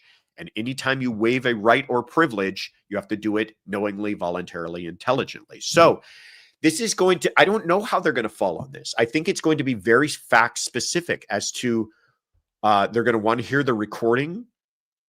The judge, they're going to want to, if this Miranda was recorded, they're going to want to hear that conversation. The prosecution's position is that, yes, there was a language, not barrier, but situation, but it wasn't enough for him to not have an intelligent conversation with him, that he was asked clarifying questions during their conversation. He described kind of the intricacies of Amish courtship during their conversation. He seemed relieved upon confessing. These are all things that kind of a person understanding enough of what's going on. Again, does it reach the threshold for Miranda?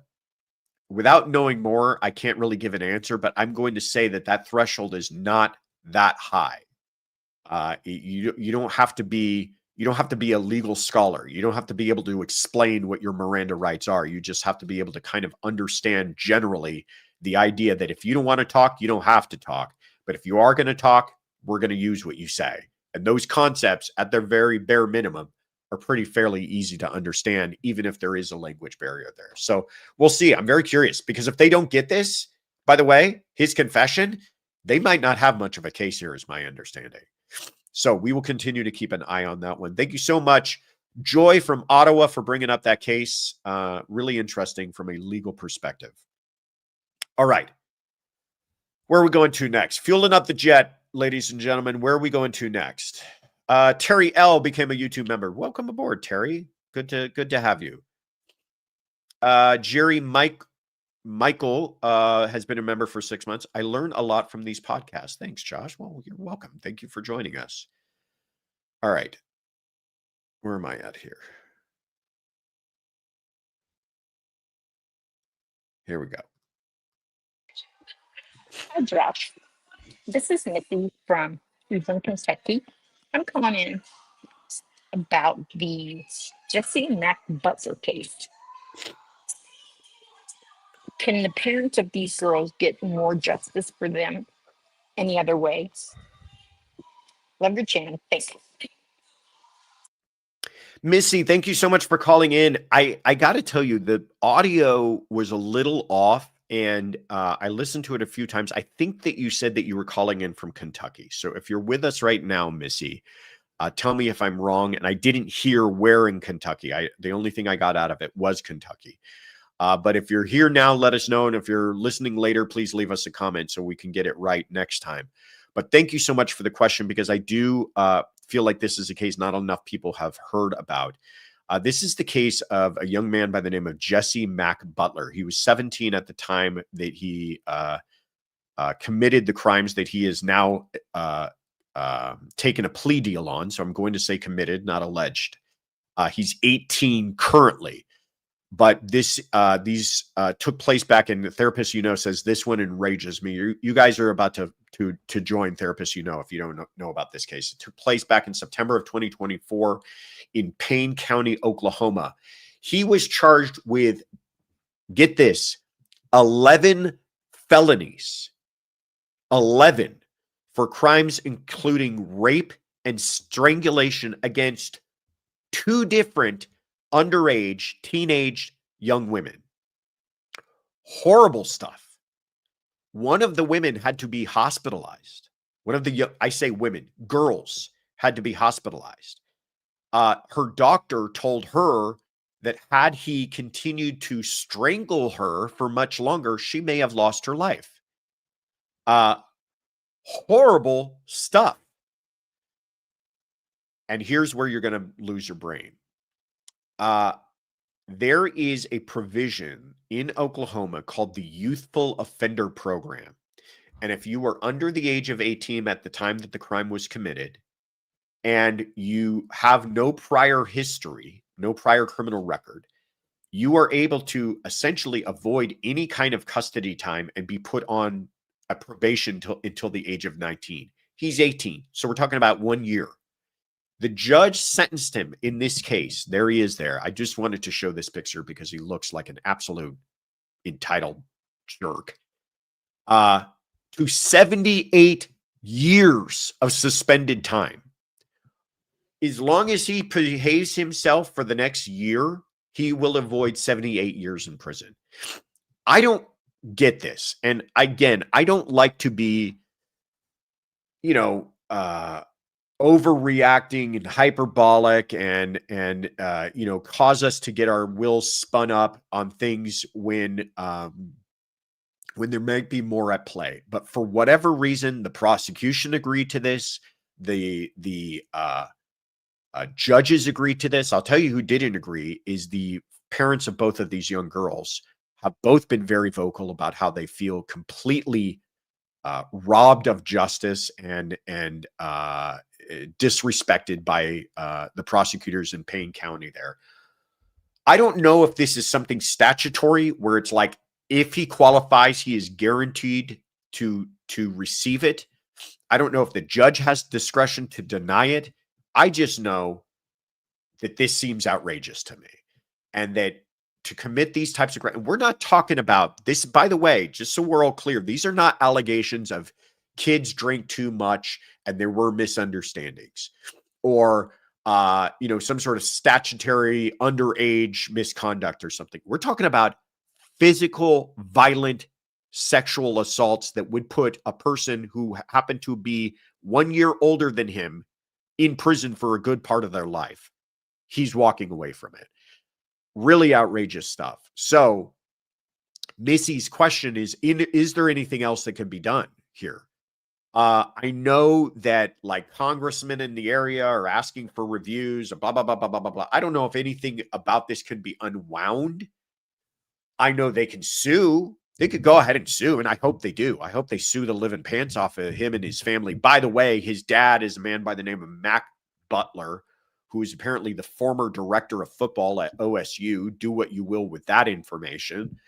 Don't know what's going on here. Don't want to rush to some sort of inappropriate conclusion. But to me, from where I sit, what I'm seeing, don't get it, don't understand it, feel like the whole thing is out of control. And by the way, what lesson is learned by this young man? Absolutely none. The lesson learned is I'll get away with whatever I want. And will he do something like this again? If everything that we're assuming is true, absolutely he will. Yeah. Thank you, Missy. Therapist, said this one enrages me, and I'm sure all of you feel just as enraged after having heard that. All right, let's keep it rolling here.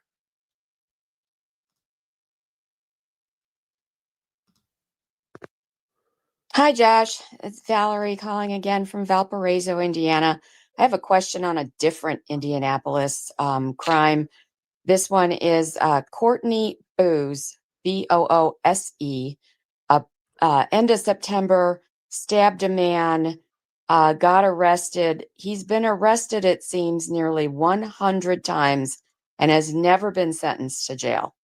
That's the story. I'm wondering, one, is it true? And two, if it's true, how can that be true? Thanks for all you do. Love your show. Bye. Valerie from Valparaiso, Indiana, keeping that outrage train rolling. Yeah, another incredibly frustrating case. This one out of Indiana. And you are right. It is true. Everything you just said, Valerie. This man, Courtney Boose, only 41 years old, by the way. Obviously, I think he's homeless, drug problems, everything else. He had, prior to the arrest about what I'm about to tell you about, he had been arrested 99 times. So I think this makes the 100 club for him with this most recent arrest. He had you. The only thing you said that was not entirely correct was it's not that he's never done jail time. He's never done prison time. He's been sentenced to 30 days, 60 days, 15 days. A lot of it was low-level felonies and misdemeanors, property crimes, panhandling, things like that. But now he's graduated to stabbing a man. He stabbed a 69-year-old man at a gas station in Lawrence, Indiana. And that's awful. And the man survived. It's not a murder case. It's attempted murder. I'm not sure how they're charging it. Look, actually, I think now that I remember, they're not charging it as attempted murder. They're charging it as some sort of assault with a deadly weapon.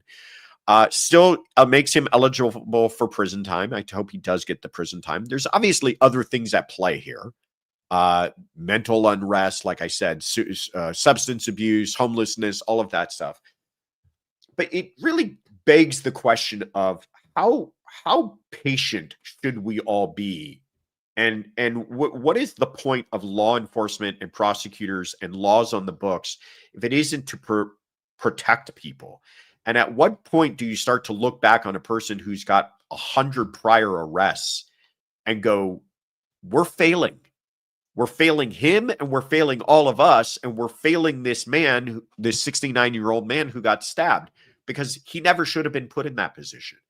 And this brings up a lot of other cases we talk about. I mean, there's the horrible case out of Charlotte where the Ukrainian refugee young woman was stabbed to death on a train by a man who'd been in and out of the system for over a decade with 13 different arrests for much more violent stuff than Mr. Boose here was charged with. And again, what is he doing walking the streets? When do we need to get, I'm all about criminal justice reform and rethinking and reimagining and all the buzzwords you want to do. But end of the day, law enforcement is a very blunt tool. And that tool should be first and foremost protection of communities. And when it's not doing that and it's failing in very large ways, maybe we need to rethink all of our buzzwords. But that is my little pulpit for today. Another frustrating case. Thank you, Valerie, for bringing that up to our attention. We will follow that one and keep you updated if we have updates. Jerry Michael, thank you so much for gifting the memberships. Appreciate you, Jerry. I hope whoever receives those enjoys them. Redondo Beach, been a member for 7 months. Elections for judges are important. That is important, actually. Really important. Local elections are super, super important. DAs, judges. Objection 403, thank you so much for the super chat. Says, in Florida, I believe the judge can reject it. Also, if it's the same, once he's done with probation, his record will be cleared. I think we're talking about the Mack case here, the Jesse Mack Butler case. And I think you are right. There's similar things in California as well, but I believe that the judges have discretion. And I don't know, I think that would have applied in that case as well. Maybe not. I don't know, Ohio's rules on that. But it is true that once he's done as a youthful offender, it's a sealed record. A juvenile record. It's, he'll go on to this jerk will be, applying to run daddy's business someday, I'm sure. Anyhow, Annie's been a member for 3 months, says, love CC. Thanks, Josh, mods and all. Well, we love you right back, Annie. Appreciate you. Oh, and thank you to Joan for buying the mods coffees. Enjoy, everybody. All right. Where am I at here? I'm keeping it together, folks. I feel like I'm starting to lose steam, but I'm keeping it together. Where are we at? Okay.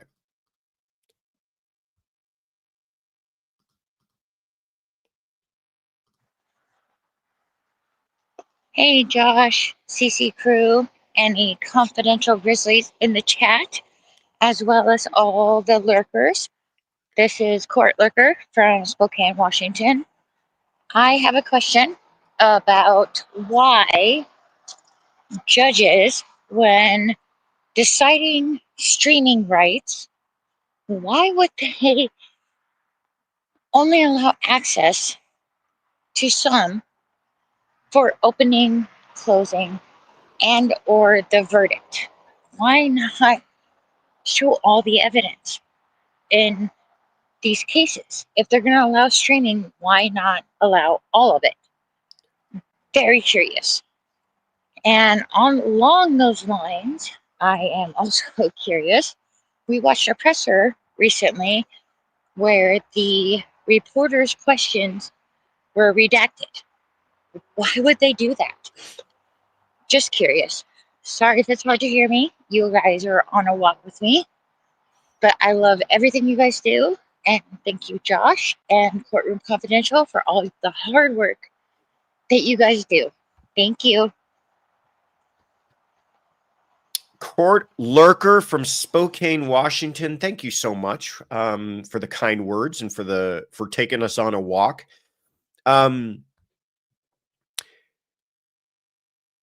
like this question. I'm the more and more I think about this, the more and more I think that we really need to judges really need to rethink this whole thing about cameras in courtroom. I think it provides far more good than it does. There's far more upside than there is downside.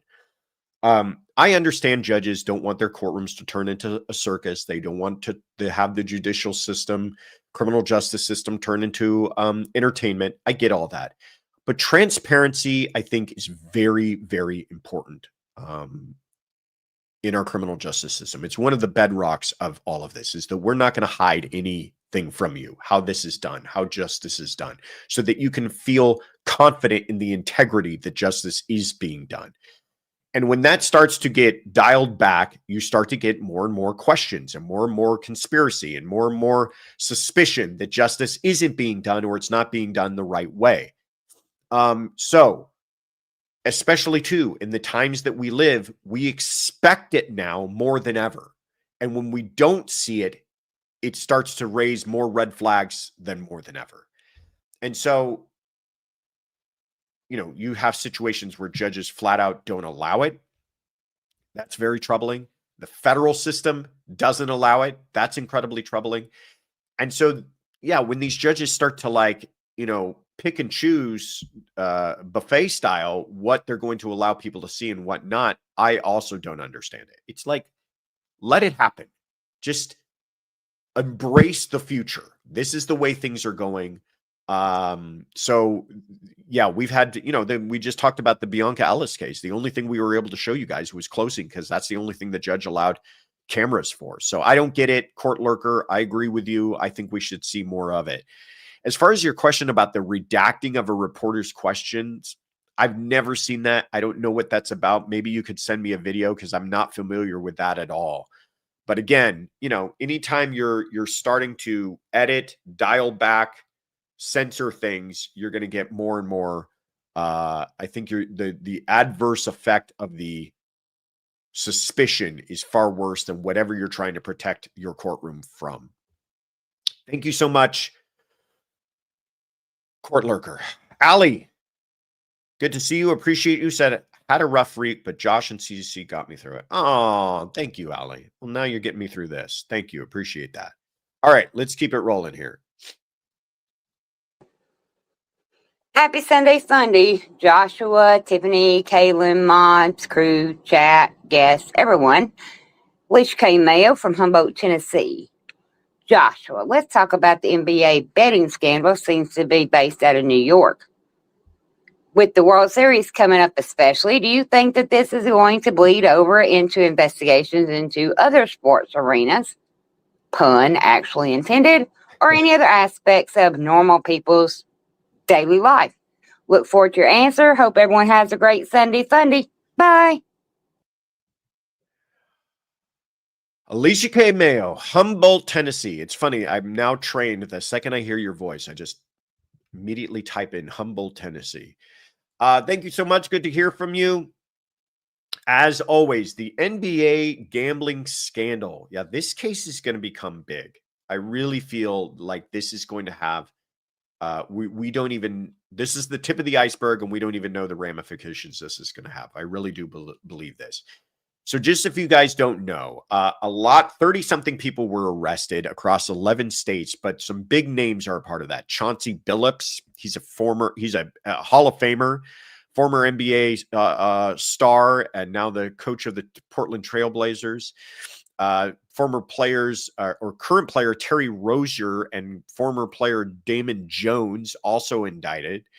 And there's two separate schemes involved here that they were taken down for. The first is actually, the first I'm going to talk about is what they call Operation Royal Flush. First of all, whoever's at the FBI naming these operations, chef's kiss. Operation Royal Flush, 31 defendants. It's about underground poker.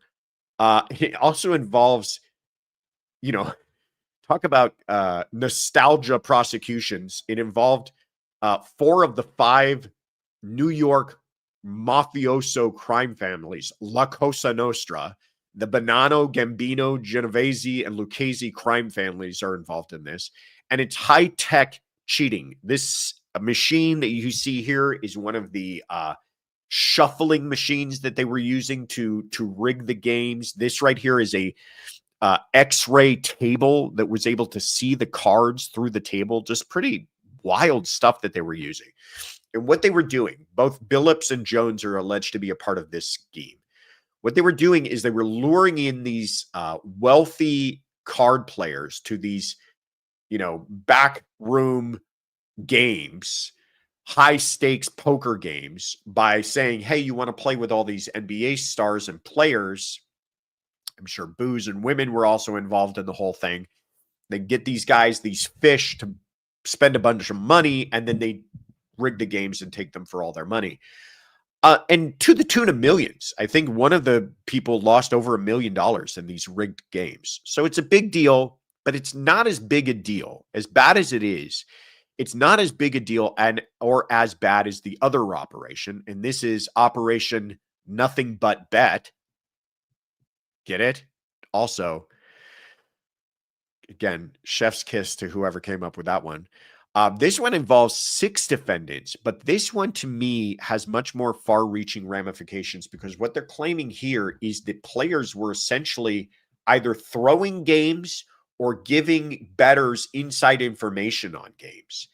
And why this is more important to me is that it's talking about the integrity of the game itself. Terry Rozier is accused in this, and they talk about a specific game that he played where he told people that he was going to pull himself from the game early based upon a apparently fake ankle injury. Something that happens all the time, by the way, in games. Players get injured all the time, and they pull themselves from the game. Nobody questions that. But how does that affect Vegas? Not all that much in the grand scheme of things, but if you're betting on Terry Rozier's over-under on points, and you go heavy on the under because you know he's going to pull himself early, you could win millions of dollars. And you amplify that across Vegas and all of sports betting, and it can have huge, profound effects on the amount of money that people lost fraudulently and on just the integrity of the game. So now it's not just a bunch of schmoes in a back gambling room playing poker and getting taken for it by the mob. Now you're talking about, can we trust the NBA? Can we trust all of sports betting? Can we trust Vegas? Alicia K. Mayo says, what about other sports? It's true. Are we going to start to question and have problems with any time a player removes themselves from a game? Because you're talking about bets that can be affected by one individual player. Can Terry Rozier affect the outcome of that game? Probably not, but he can affect his own stats. And if we're going to allow these prop bets on an individual player's stats, and they can affect those stats and other people can profit off of that illegally, now you've got much bigger problems. So great question, Alicia Cameo. Appreciate you asking that. I do think this is the tip of the iceberg, and we might see ramifications way beyond just this case, way beyond just the NBA. All right, let's keep it rolling here. Uh-oh. We're down to our final 3, everybody. Get out those handkerchiefs. It's time for our last 3 questions of the day. But we've had a good time, right? We've covered a lot of territory. All right, let's see who's going to bring us home here.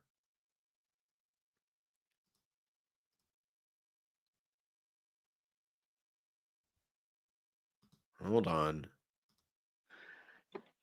Hello, Courtroom Confidential, and happy Sunday, fun day to everyone. This is Beth from Denmark, and I have a question.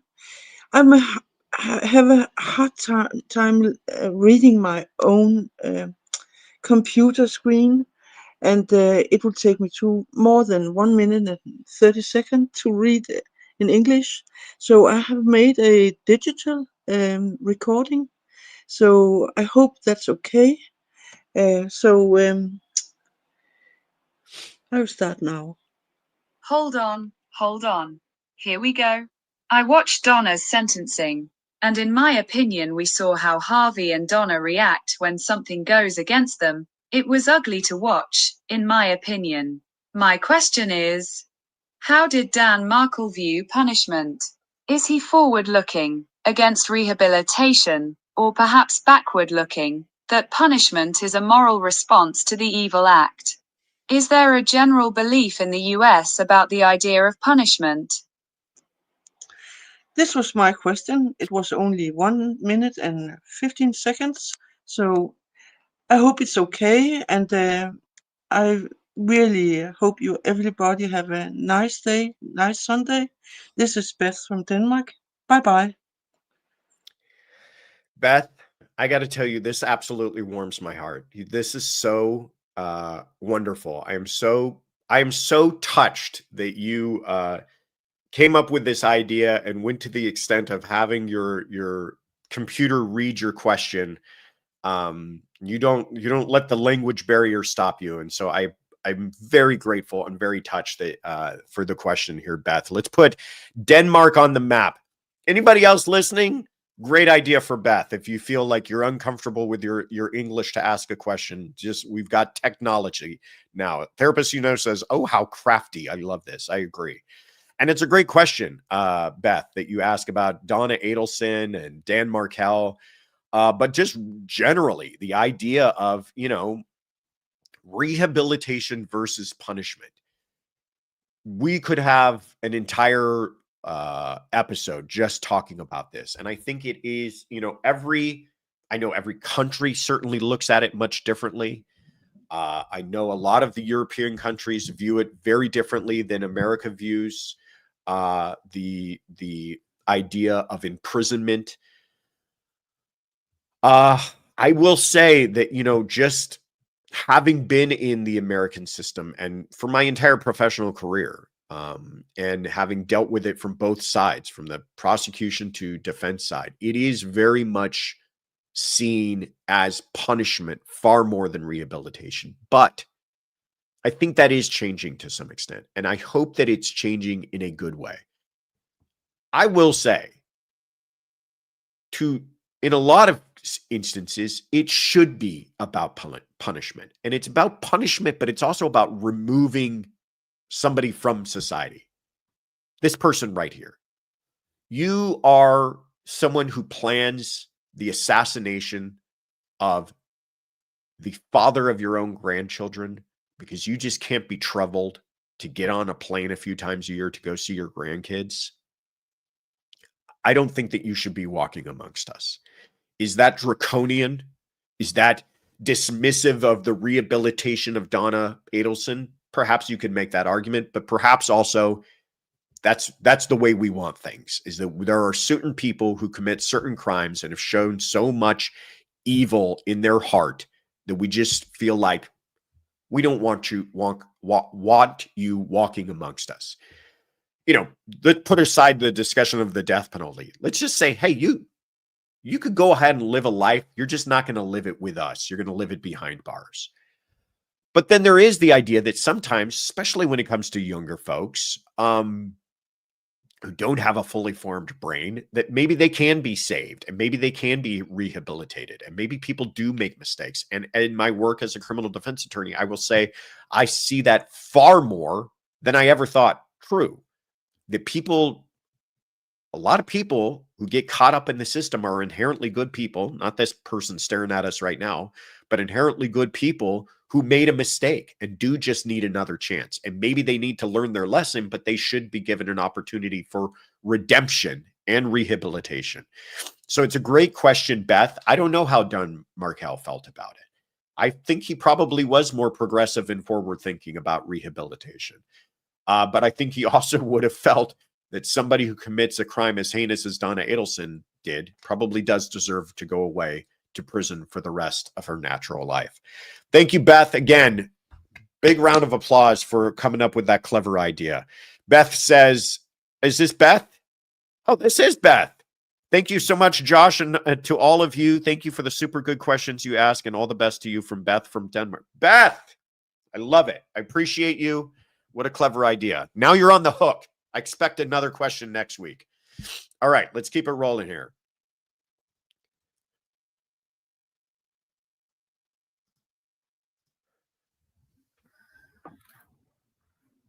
Hi Josh, hi mods, hi chat. It's Little Miss Red Velvet here. Just an update on the Madeleine McCann trial. The other defendant, Karen Sprague, who's age 61, met Julia Wandel, the defendant, on social media, and she just wanted to help her. She's also on trial. Julia really thought she was Madeleine McCann, and she asked for DNA tests. They text the parents and harass them. Karen Sprague, the grandma, went with her to confront them.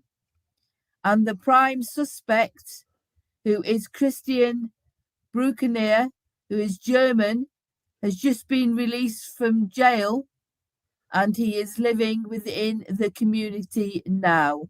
So that's a little update for you. Look forward to seeing you all on Fun Day Sunday. Bye. Little Miss Red Velvet. First of all, love that name. Love Red Velvet, by the way. One of my favorite cakes. Keep that in mind, Tiffany. But love to hear from you. And I think I bugged you about this last time. I'm putting you on the map as in the UK, but I think last time I asked you, where are you from?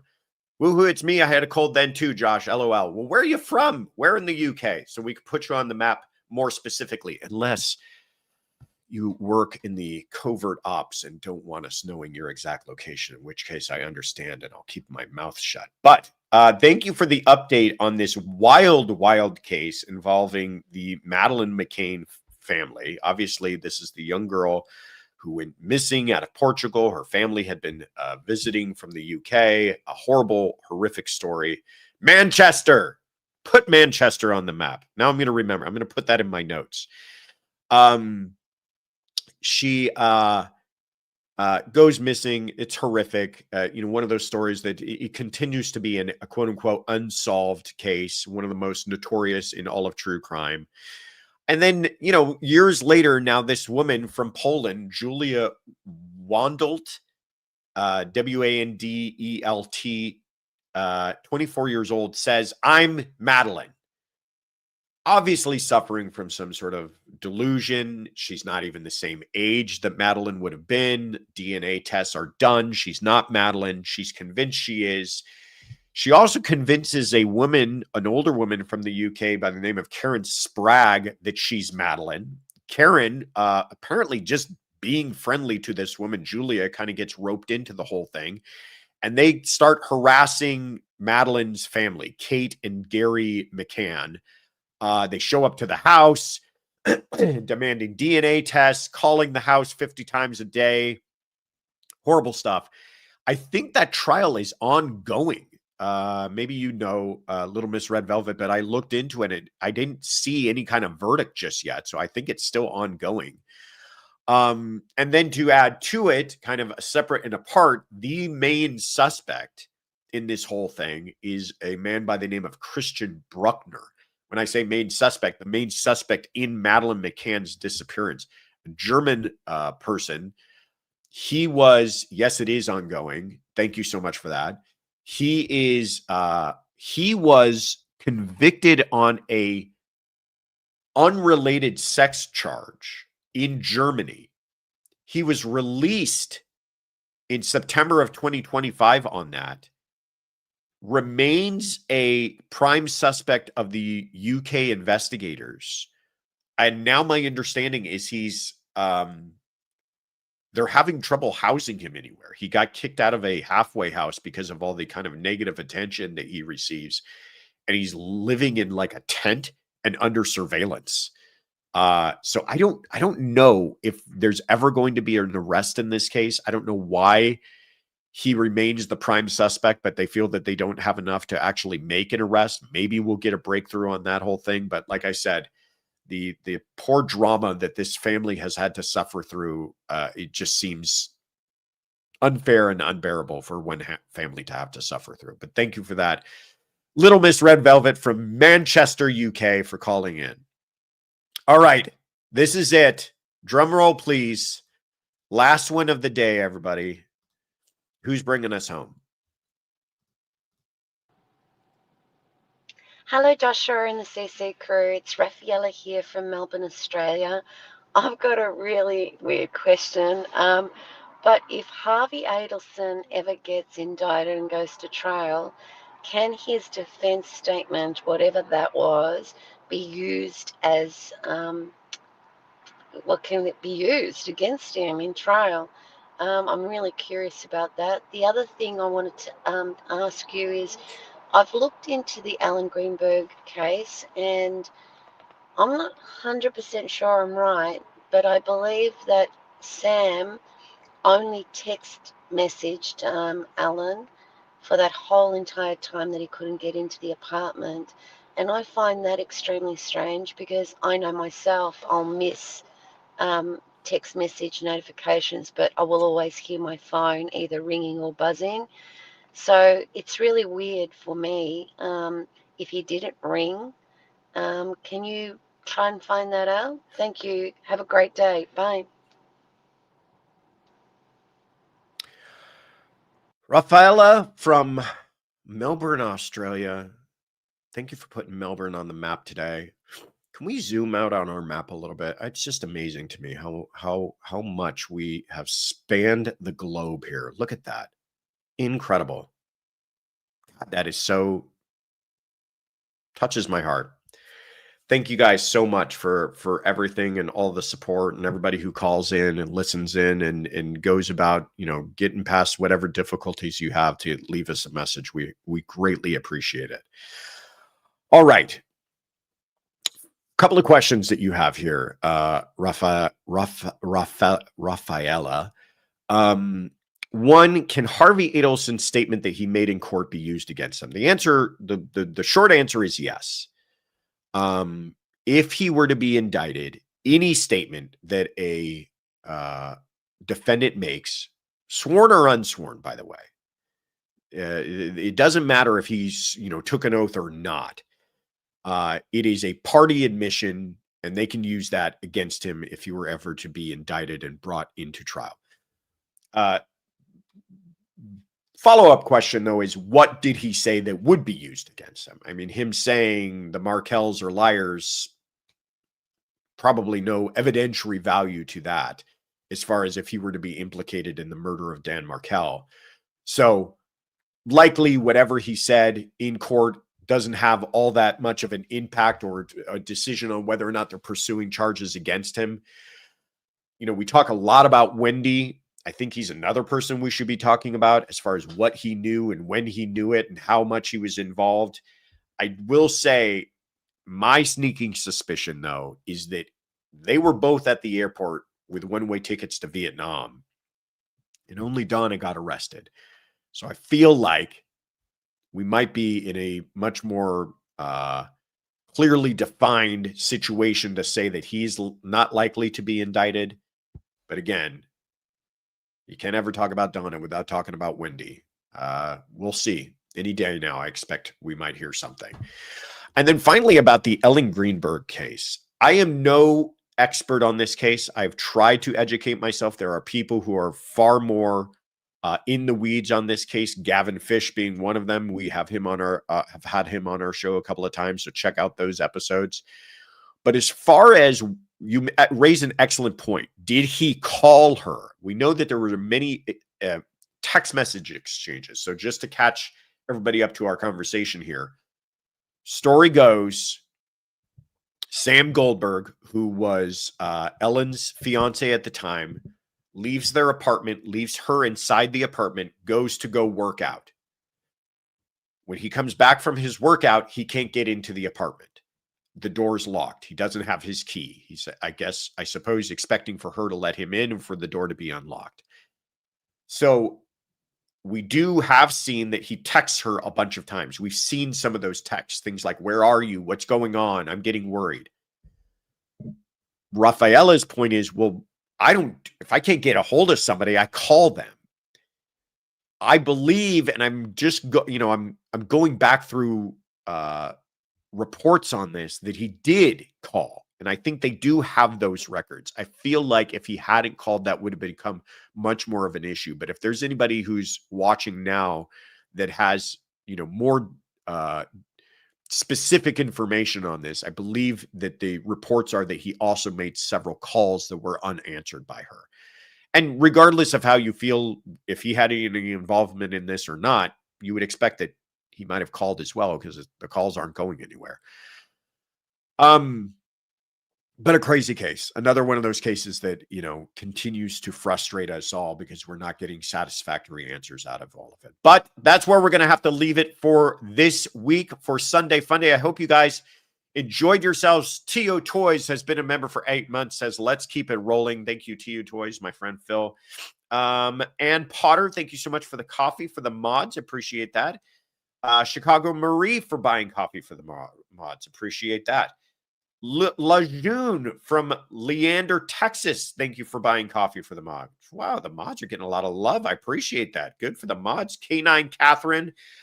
Thank you so much for this super chat. What are Ritter Critters going to be for Halloween? Well, first of all, if you know how Halloween works nowadays, they have several costume changes. So far, last night we went to a little party here on our block, and they were 2 princesses. I think one of them was Elsa and the other was Ariel. Our middle child, our baby was a butterfly. The middle child was she wanted to be a cat mermaid, whatever that is. I don't know if that's a cat that also has the body of a mermaid or a mermaid with cat features. Not sure, but she was a mermaid with cat ears. Very specific on that. And I think they're both going as Dorothy. Grandma bought them Dorothy costumes. A mercat, says Tissus. I think Dorothy bought, or her grandma bought them Dorothy costumes. So they're going as matching Dorothys when they actually go trick-or-treating.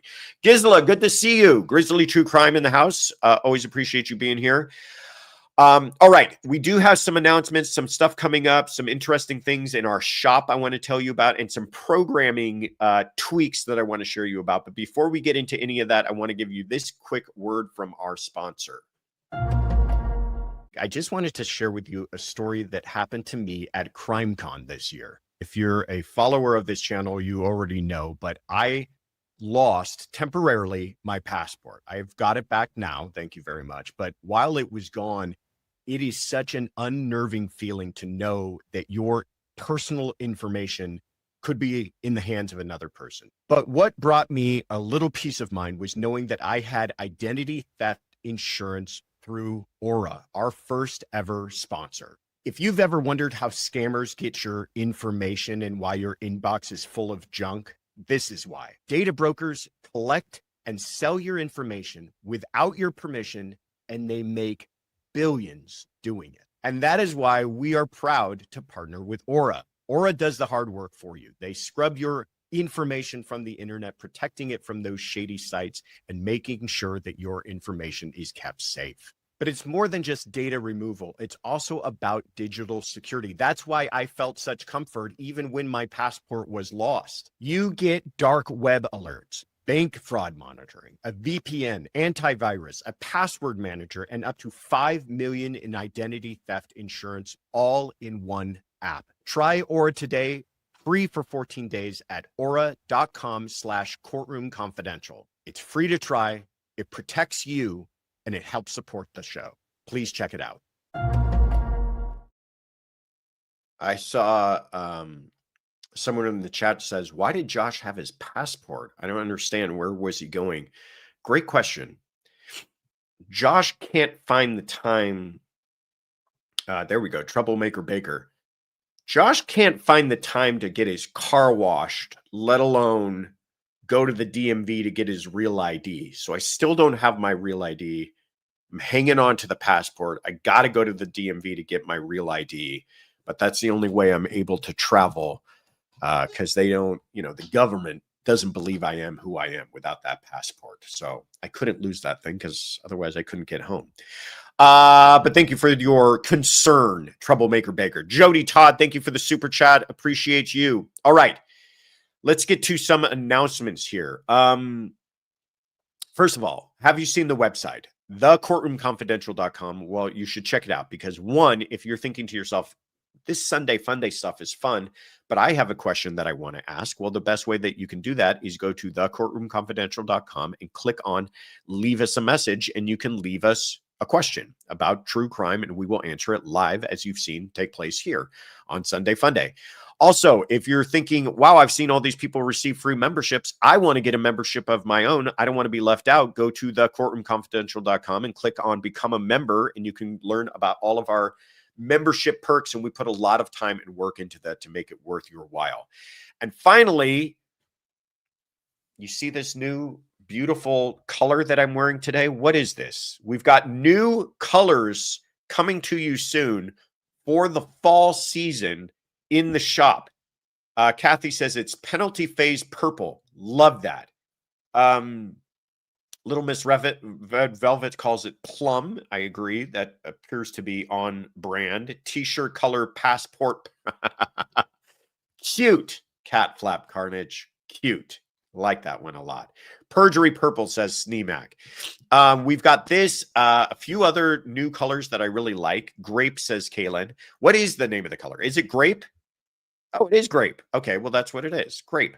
We've got a bunch of new colors coming to you soon in the shop. And by the way, some colors that we are retiring. So get them while they last. What are we doing? Announcements on that coming soon, or are the shirts all up in the shop already? Announcements coming soon. Okay. So that's what's new in the shop. What did you miss on Saturday? Well, we had our weekly roundup. Please check it out. It's up now on the channel. We talked about Mark Sanchez, Luigi Mangione, Howard Rubin, the NBA gambling scheme, Christopher Schultez, Foggy Docket. I like that. That's clever as well, says Therapist, What's coming up? Here's what's coming up. We're going to have our regular lives on Monday and Wednesday. However, we are going to move both of them up an hour. So instead of at 5 p.m. Pacific, now they're both going to be at 4 p.m. Pacific, 7 p.m. Eastern on Monday for your true crime docket. That is because there is a series of baseball games going on. Some might call it a World Series of baseball games going on. There's a team playing in that World Series that across the board here on Courtroom Confidential, we're all supporting, right? Right?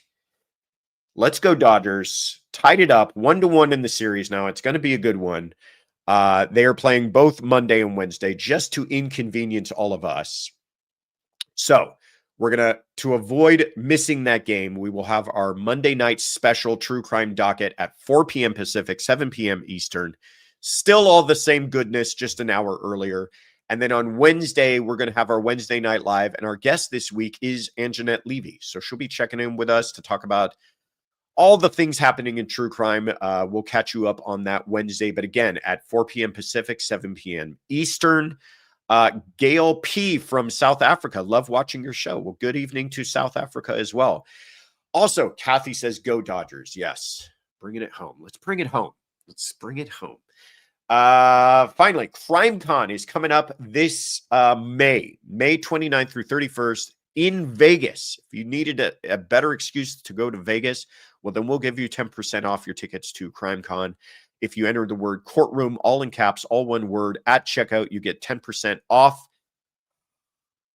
And that's all I got for you guys. You've all been fantastic. Thanks you so much for spending your Sunday with me. Sorry if my voice is a little clogged up. I appreciate you putting up with me. I appreciate all the phone calls from all over the world. You guys are fantastic. Thank you in particular to our mods, Afton, Sonia, Kathy, and therapists for keeping us all in line. To Kaylin for being the best, for making this here it is. The wheels are coming off. Kaylin for making this run so smoothly, and to Tiffany for being the best thing that ever happened to me. You guys are fantastic. Have a great rest of your Sunday. Take care, everybody.